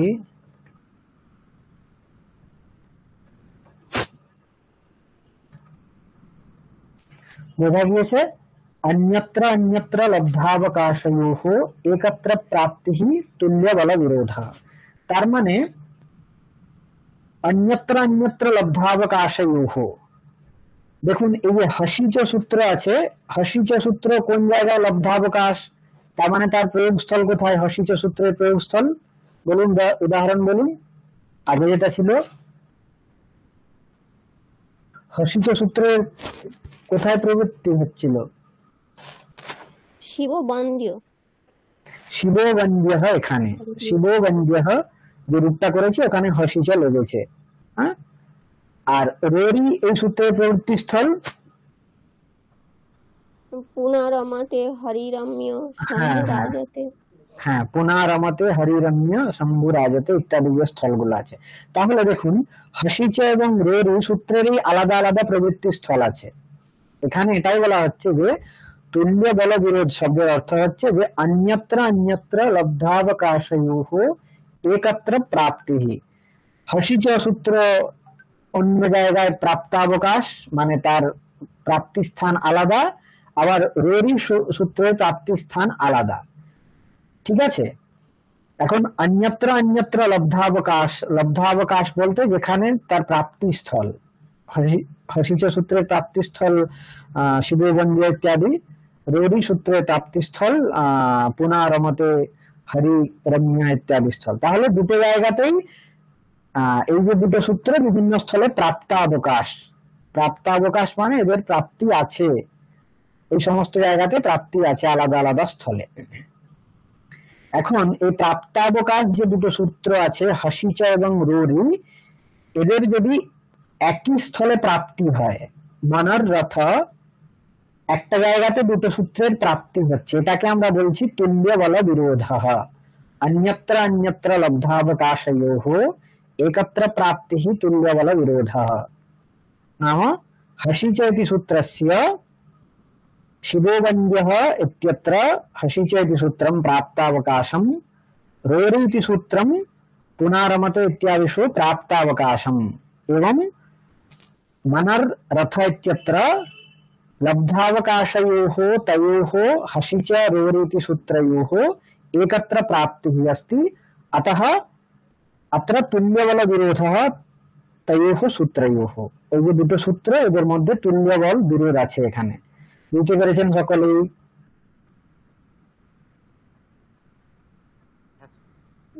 স্যার খুব একটা ভালো বুঝতে পারিনি, মানে আমি এইটুকুনি বুঝলাম যে এখানে দুটো সূত্র তো নেওয়া হয়েছে, হাসিটা আর রোরি, যেই দুটো সূত্রের কাজ আলাদা আলাদা ছিল, তাই হ্যাঁ, একত্রে এখানে ব্যবহার করা হয়েছে, তাই জন্য এরা তুল্য বলা বিরোধ না না, বলা। এরকম একত্রে ব্যবহার করেছে বলে তুল্যবল বিরোধ ঠিক আছে, কিন্তু ব্যাপার হচ্ছে দেখুন হসিচ এই সূত্রের কাজ শিববন্দ্য ইত্যাদি স্থলে হয়েছে, রোরি এই সূত্রের কাজ আমরা দেখেছি পুনরমতে। তাহলে দুটো সূত্রের কিন্তু প্রবৃত্তি স্থল আলাদা আলাদা আছে। এরকম দুটো আলাদা সূত্রেও যদি দুটো আলাদা আলাদা প্রবৃত্তি স্থল থাকে, এরকম হয়ে যদি একই স্থলে দুটো সূত্রের কাজ প্রাপ্ত হয়, যেমন মনর রথ এই স্থলে এই দুটো সূত্রেই প্রাপ্ত হচ্ছে হসিচ রোরি, এরকম যদি প্রাপ্ত হয় তাহলে সেটাকে আমরা বলবো তুল্য বল বিরোধः। अन्यत्र अन्यत्र लब्धावकाशयोः एकत्र प्राप्तिः, মানে বিভিন্ন জায়গায় লব্ধাবকাশ যে দুটো আলাদা আলাদা সূত্র, সেই দুটো সূত্রের যদি একই স্থানে প্রবৃত্তি হয় তাহলে সেটাকে আমরা তুল্য বল বিরোধ বলছি। ক্লিয়ার? আচ্ছা স্যার, এমনিতে যখন আমরা রূপ সাধন করি তখন তো আমরা বিভিন্ন সূত্র প্রয়োগ করি, তাহলে হ্যাঁ, এগুলোর ক্ষেত্রে তো এই এটা ব্যবহার করিনি, তুল্য বলা বিরোধः। ব্যাপার হচ্ছে দেখুন ব্যাকরণে কিছু কিছু ট্রিক আছে, আমাদের যখন ওই কাজটাই করতে হবে কিন্তু সূত্রের থ্রু আমরা যদি যাই তাহলে হয়তো ইষ্ট যে রূপ ওটা আমরা পাবো না। তার জন্য কিছু কিছু জায়গায় কি করেছেন পাণিনি এরকম সূত্র করেছেন যে বিপ্রতিষেধে পরম কার্যম, এর দ্বারা অনেক জায়গায় পরবর্তী যে কাজ বা পরের যে সূত্র সেটার প্রাপ্তি হবে। পর শব্দের ইষ্ট অর্থ এরকমও আছে, ইষ্ট যে অর্থ তার প্রাপ্তি হবে। ঠিক আছে, এরকম অনেক স্থল আছে। যেরকম অনেক জায়গায় বলেছেন আকৃতিগণম, আকৃতিগণের দ্বারা সিদ্ধ করেছেন, আবার বহুলম বহুল গ্রহণাৎ সিদ্ধম ইত্যাদি অনেকগুলো আছে। তার অ্যাকচুয়ালি ব্যাপার হচ্ছে আমাদের যে ইষ্ট রূপ সিদ্ধির জন্যই এগুলো এই নিয়মগুলো করা হয়েছে। এটা বোঝা গিয়েছে তুল্য বল বিরোধ বলতে কি? হ্যাঁ স্যার। আচ্ছা, তাহলে মনর রথ এখানে দুটো সূত্রের প্রাপ্তি হচ্ছিল, তুল্য বল বিরোধ আছে বলে সূত্রের দ্বারা কি বলা হচ্ছে, তুল্য বল বিরোধে পরম কার্যম স্যাৎ, পরবর্তী যে সূত্র তার কাজ হবে, পরবর্তী যে সূত্র বা পরবর্তী যে কাজ তার বিধান করা হচ্ছে। পরবর্তী সূত্র বলতে অষ্টাধ্যায়ী ক্রম যে আছে সেই ক্রমে যে সূত্রটা পরে আছে তার কাজ হবে। এখন আমাদের দেখতে হবে যে হসিচ সূত্রের সংখ্যা কি এবং রোরি সূত্রের সংখ্যা কি। হসিচ সূত্র আছে ষষ্ঠ অধ্যায়ের প্রথম পাদের 110 নম্বর সূত্র, আর রোরি সূত্র অষ্টমাধ্যায়ের তৃতীয় পাদের 14 নম্বর সূত্র। তাহলে বিপ্রতিষেধে পরম কার্যম এই সূত্রের নিয়মের দ্বারা বা এই পরিভাষার নিয়মের দ্বারা কি জেনেছি আমরা, যে যদি তুল্য বল বিরোধ থাকে তাহলে পরবর্তী যে সূত্র তার কাজ হবে। তাহলে হসিচ এর দ্বারা গুণ হবে নাকি রোরি উত্তর হবে, নাকি রোরি এর দ্বারা রেফের লোপ হবে?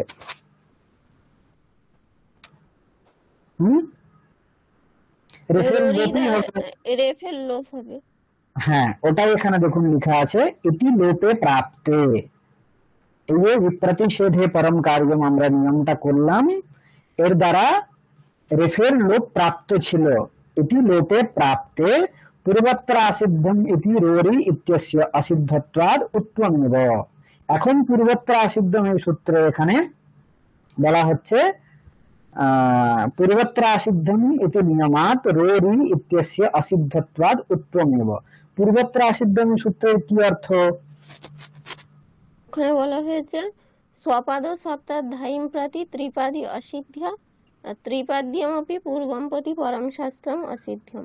হ্যাঁ, সপাদ সপ্তাধ্যায়ীম প্রতি ত্রিপাদী অসিদ্ধা। সপাদ সপ্তাধ্যায়ী যে আছে তার দৃষ্টিতে ত্রিপাদী অসিদ্ধ। ত্রিপাদী তো পূর্ববর্তী সূত্রের দৃষ্টিতে পরবর্তী যে সূত্র আছে সেটা অসিদ্ধ, আমরা দেখেছিলাম। পূর্বত্র আসিদ্ধম পড়ানো হয়েছিল তো নাকি? হ্যাঁ স্যার, হ্যাঁ, লোপ সাকল্যস্য পড়ানোর সময় হয়েছে। হ্যাঁ, তো পূর্বত্র আসিদ্ধম এখানে আমরা দেখেছিলাম যে পুরো অষ্টাধ্যায়ীকে আমরা দুটো ভাগে ভাগ করেছি, একটা হচ্ছে সপাদ সপ্তাধ্যায়ী আর একটা হচ্ছে ত্রিপাদী।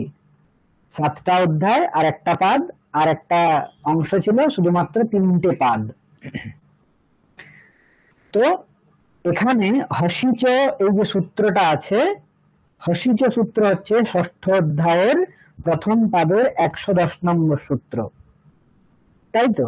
আর রোরি যে সূত্র আছে ওটা হচ্ছে অষ্টমাধ্যায়ের তৃতীয় পাদের 14 নম্বর সূত্র।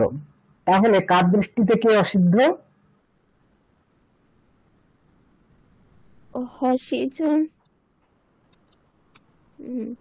হসিচ সূত্রের দৃষ্টিতে রোরি সূত্র অসিদ্ধ। হ্যাঁ, অসিদ্ধ, তার জন্য এখানে উত্তর করে দেওয়া হয়েছে, এটাই বলা হচ্ছে এটি লোপে প্রাপ্তে। দুটো মনর রথ, এখানে হসিচর দ্বারা উত্তর প্রাপ্তি ছিল, রোরি এর দ্বারা রেফের লোপ প্রাপ্ত ছিল। সেখানে আমরা বললাম যে বিপ্রতিষেধে পরম কার্যম, যদি তুল্য বল বিরোধ থাকে তাহলে কি হবে, পরবর্তী যে সূত্র তার কাজ হবে। এই নিয়মের অনুসারে এখানে রেফের লোপ হওয়া উচিত ছিল, কিন্তু পূর্বত্র আসিদ্ধম সূত্র এসে বলছে যে রোরি এই সূত্র হসিচ এই সূত্রের দৃষ্টিতে অসিদ্ধ, তার জন্য এখানে উত্তর হয়ে গিয়ে মনোরথ রূপ হবে। এখানে দেখুন হসিচ ষষ্ঠ অধ্যায়ের প্রথম পাদের 110 নম্বর সূত্র, রোরি অষ্টম অধ্যায়ের তৃতীয় পাদের 14 নম্বর সূত্র।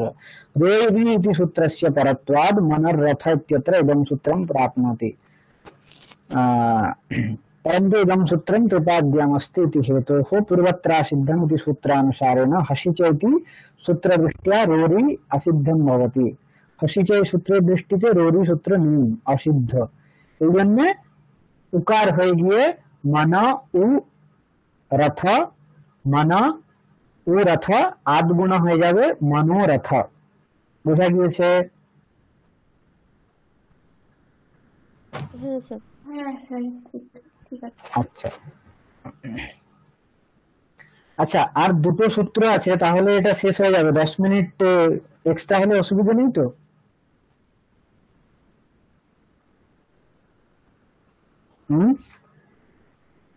না স্যার, অসুবিধা নেই, আমার নেই।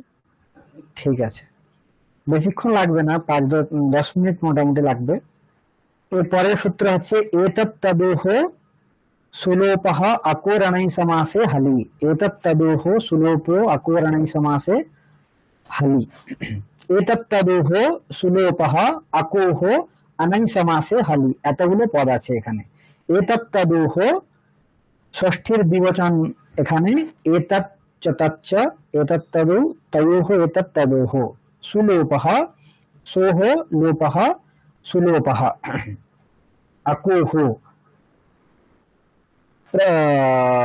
না, এখানে প্রথম আর এক বচন এটা নয়, অকোহ এটা ষষ্ঠীর দ্বিবচনান্ত পদ। অনৈ সমাসে সপ্তমীর এক বচন হালু, সপ্তমীর এক বচন হল যদি পরে থাকে।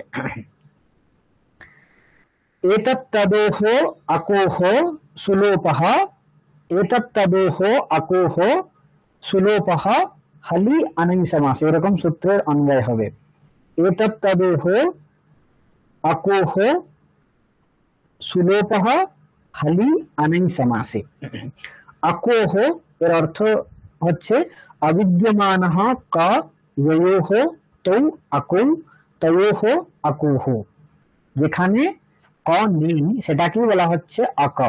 তাহলে এতত্তদোহ অকোহ, এতৎ এবং তৎ শব্দের যে সু তার লোপ হয়ে যাবে এখানে, পরে যদি হল থাকে অনৈ সমাসে। যদি নৈ সমাস হয় তাহলে হবে না, অনৈ সমাসে এটা হবে।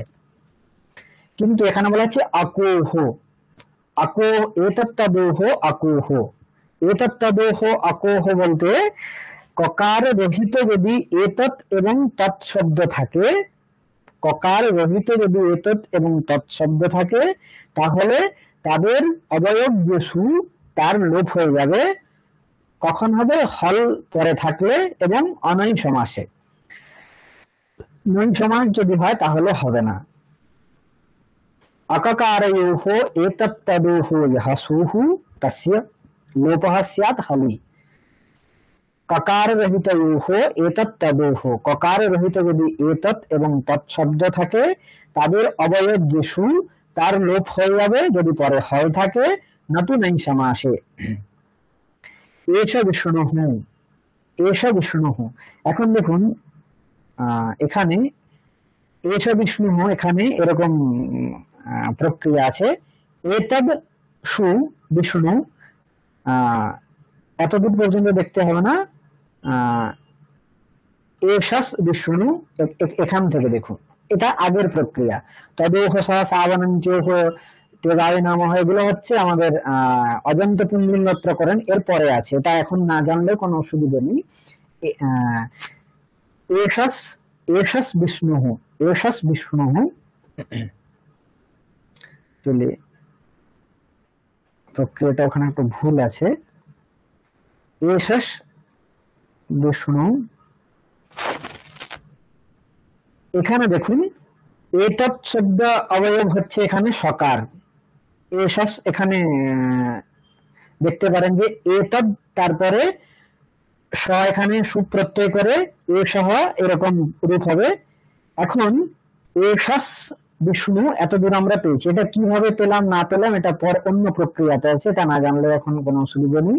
তাহলে এষস বিষ্ণু সূত্রে বলা হচ্ছে এতদ এবং তৎ শব্দ যদি ককার রহিত হয় তাদের অবয়ব যে সু তার লোপ হয়ে যাবে। পরে যদি কি থাকে, হল থাকে, পরে হল আছে কি, পরে তুইকার আছে, তাহলে হবে না সূত্রের দ্বারা। পরে ব আছে, বিষ্ণুর ব। হ্যাঁ, পরে বিষ্ণুর ব আছে, বকারের পর ইকার আছে, আগে ইকার দেখা গেল, এখানে বকারের পর ইকার আছে, তাহলে পরে হল আছে বলে এতৎ শব্দ অবয়ব যে সু তার এখানে লোপ হয়ে যাবে এস বিষ্ণুহু। আর এটা দেখুন নৈ সমাস নয়, তার জন্য এই সূত্রের প্রবৃত্তি হচ্ছে এতৎ তদুহ সুলুপহ আকর অনৈ সমাসে হলি। সূত্রের অর্থ যদি আমি একদম সাধারণ ভাবে বলি তাহলে হবে অকাকারয়োহ এতৎ তদুহ, তার মানে ককার রহিতস্য এতৎ ইতি শব্দস্য অবয়বঃ ইহ সু তস্য লোপঃ ভবতি হালুতরে নতু নাই সমাসে। আর ককার রহিতস্য তৎ ইতি শব্দাবয়বস্য সু সোহ লোপঃ ভবতি হালুতরে নতু নাই সমাসে। এষ বিষ্ণুঃ, ঠিক একইভাবে তৎশব্দ অবয়ব সস বিষ্ণু, এখানেও স বিষ্ণুঃ, সকারের পরে সস যে সকার হবে ওর লোপ হয়ে গিয়ে স বিষ্ণুঃ সস শম্ভুঃ সশম্ভুঃ এরকম হয়ে যাবে।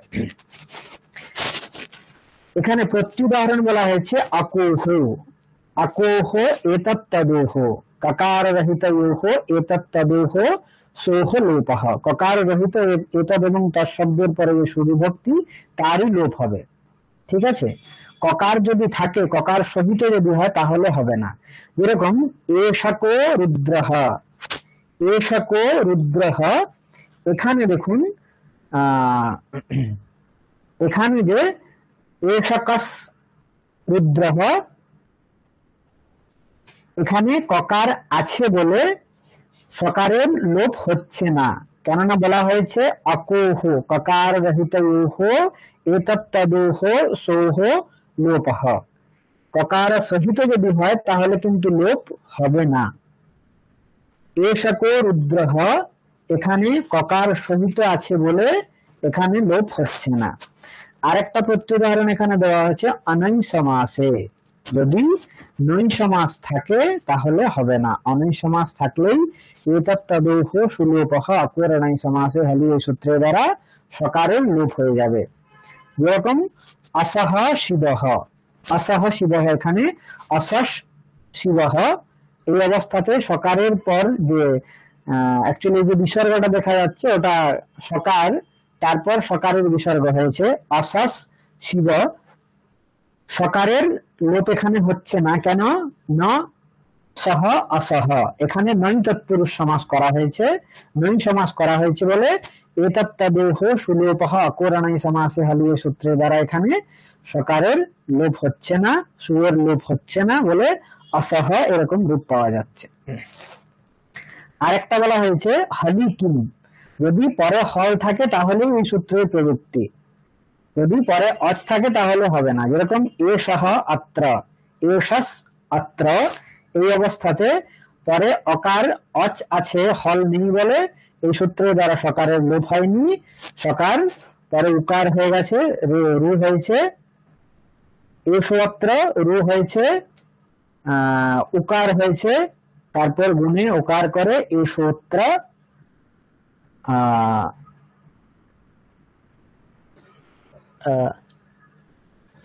এষোত্র রূপ হয়েছে এখানে। যেরকম শিবের চেহ, ঠিক একইভাবে এষোত্র দেখা গিয়েছে এতৎ তদোহ সুলোপঃ অকর অনৈ সমাসে হলি। এই সূত্রের দ্বারা কি হয় কে বলুন একজন? শয়ের এতৎ এবং তৎ শব্দের অবয়বের শয়ের লোপ হয়। হ্যাঁ, সুয়ের লোপ হয় অ্যাকচুয়ালি, সুয়ের লোপ হয়, হ্যাঁ সু। হ্যাঁ, এতৎ কখন হবে এই লোপগুলো? হল পরে থাকলে। আর আর যদি এতৎ তদ এতৎ এবং তৎ শব্দ ককার রহিত হয় এবং নং সমাস না হয়। আচ্ছা, এতগুলো তাহলে কন্ডিশন বলা হয়েছে, তাহলে এই সূত্রের প্রবৃত্তি হবে।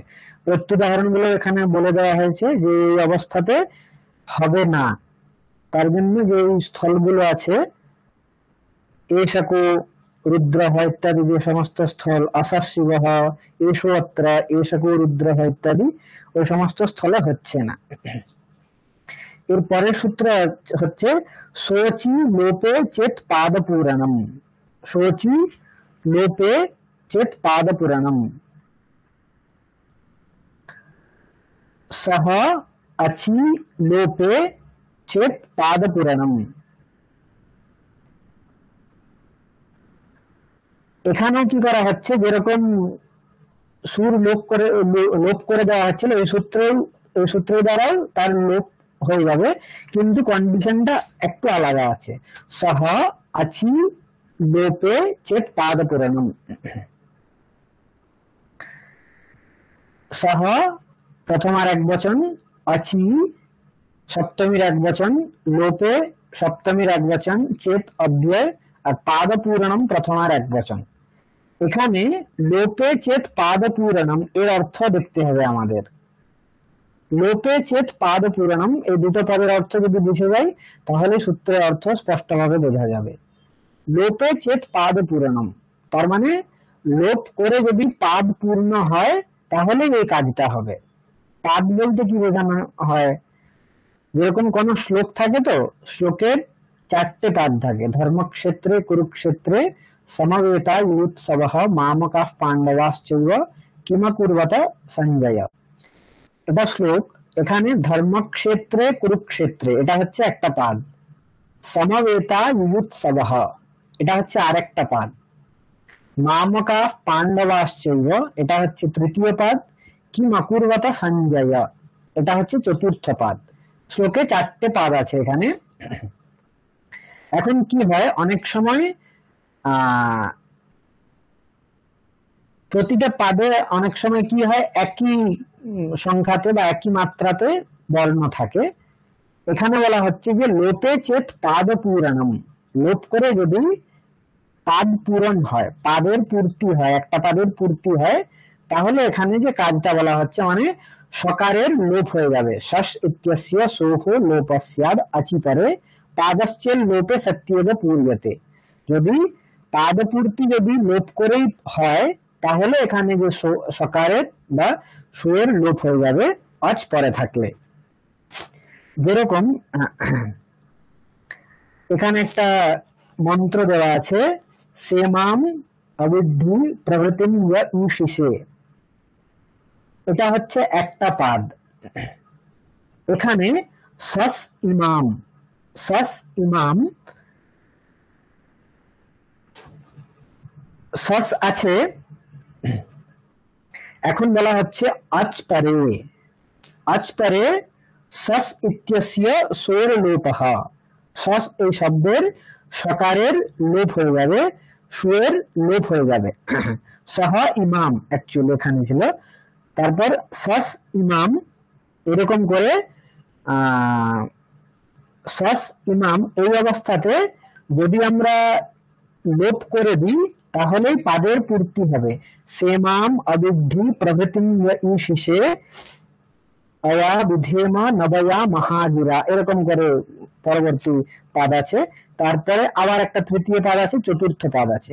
তো এখানে আমরা সস ইমাম এই অবস্থাতে যদি আমরা পাদের যদি লোপ করে দিই তাহলেই পাদের পূর্তি হবে, তার মানে চারটে পদে সমান সংখ্যক বর্ণ তাহলেই থাকবে। এটা অ্যাকচুয়ালি ঋগ্বেদের মন্ত্র মনে হয়। তো সস ইমাম এই অবস্থাতে লোপে চেত পাদ পুরাণম, যদি লোপ করে পাদের পূর্তি হয় তাহলে কি হবে, সস শব্দের যে অবয়ব সু তার লোপ করে দেওয়া হচ্ছে পরে অচ থাকলে। এখানেও সস শব্দের অবয়ব যে সকার তার লোপ করে যদি দেওয়া হয় তাহলেই পাদের পূর্তি হবে বলেই সোচি লোপে চেত পাদ পুরাণম এই সূত্রের দ্বারা এখানে সস শব্দের অবয়ব যে সু আছে তার লোপ করে দেওয়া হচ্ছে স ইমাম, তারপর গুণ করে সেমাম করে দেওয়া হয়েছে। ঠিক আছে, এখানে দেখুন সেমাম যে হয়েছে, এটা করার ফলেই পাদের পূর্তি হয়েছে, আর পাদের পূর্তি হচ্ছে বলেই, লোপ করে পাদের পূর্তি হচ্ছে বলেই শৌচি লোপে চেত পাদ পূরণম এই সূত্রের প্রবৃত্তি হচ্ছে। এর আরেকটা উদাহরণ আছে, শৈষ দাসরথী রামঃ, শৈষ রাজা যুধিষ্ঠিরঃ, শৈব কর্ণো মহাত্যাগী, শৈষ ভীমো মহাবলঃ। এই উদাহরণও আপনারা দেখতে পাবেন।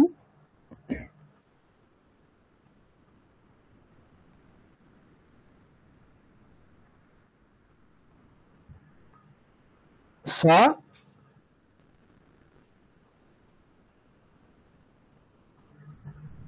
सस एषः दाशरथी राम।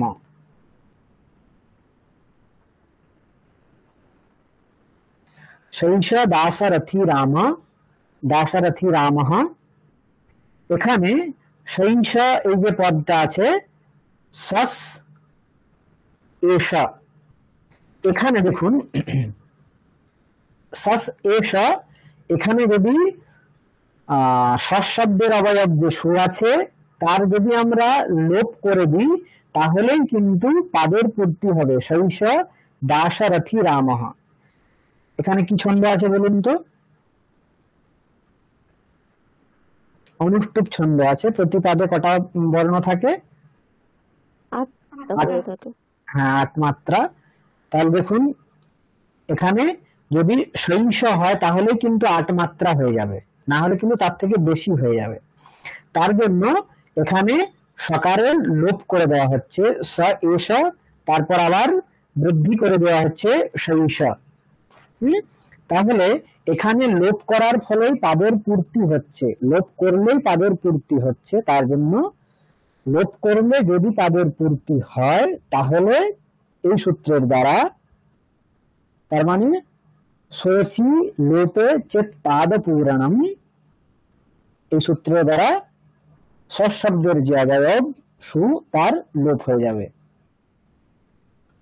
সূত্রের অর্থ এইভাবে দেখতে হবে, লোপে চেত পাদ পূরণম, তার মানে যদি লোপ করে পাদের পূর্তি হয় তাহলে চেত যে অব্যয় আছে তার অর্থ ইয়দি তরহি। ঠিক আছে, চেত যে অব্যয় তার অর্থ হচ্ছে ইয়দি তরহি, তাহলে লোপে ইয়দি পূরণম তরহি, এরকম অর্থ করা হবে। লোপে ইয়দি পাদ পূরণম, লোপ করলে যদি পাদের পূর্তি হয় তাহলে কি হবে, সস শব্দের যে অবয়ব সু তার লোপ হয়ে যাবে। তার জন্য এখানে লোপ হয়ে শৈশ দাশরথী রাম ইত্যাদি প্রয়োগ হয়েছে। বুঝতে পেরেছেন?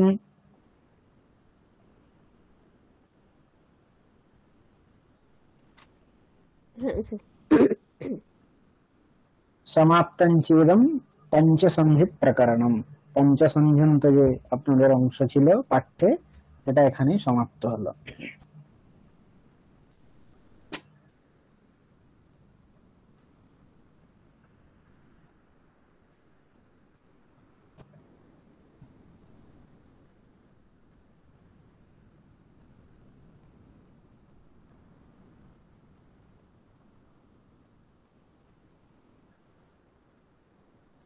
একটু 2 মিনিট ওয়েট করবেন একটু।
এখান থেকে যদি আপনাদের কোনো প্রশ্ন থাকে আমাদের গ্রুপে করতে পারেন।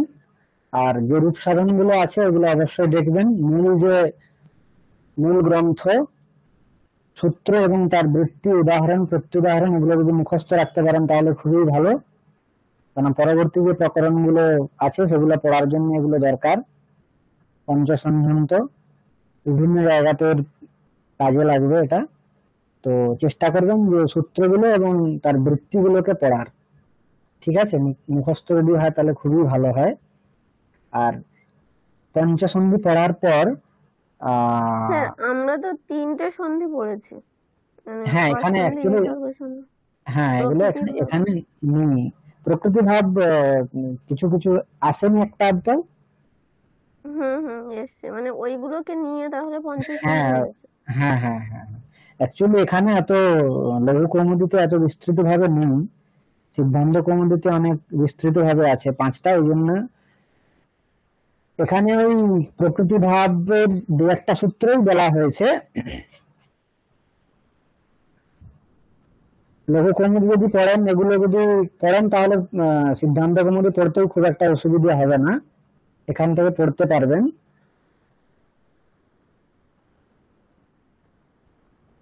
আর যদি কোনো প্রশ্ন থাকে গ্রুপে ওখানে ইয়ে করে দেবেন, আমিও কিছু প্রশ্ন আপনাদের বলে দেবো ওখানে, এগুলো যদি প্র্যাকটিস করেন তাহলে সুবিধা হবে। আর এরপরের থেকে হয়তো যে সমস্ত জায়গাতে সন্ধি করা হয়েছে সেগুলো নিজেরা যদি একটু একটু দেখেন যে কি সন্ধি হয়েছে বা কোন সূত্রে দ্বারা হয়েছে, তাহলে যেগুলো পড়লেন এগুলো ঠিকঠাক বোঝা গিয়েছে নাকি বোঝা যাবে। ঠিক আছে। আর স্যার আমাদের কি এক্সামের কোনো ইয়ে আছে, মানে এক্সামের এখনো পর্যন্ত কিছু শোনা যায়নি, আমি জিজ্ঞেস করে আপনাদের গ্রুপে জানিয়ে দেবো। আর ঠিক আছে, কিরকম কি কোশ্চেন আসবে? সেগুলোই বলে দেবো, যদি এক্সাম হয় তাহলে তারপরে বলে দেবো সেগুলো। আচ্ছা। ঠিক আছে।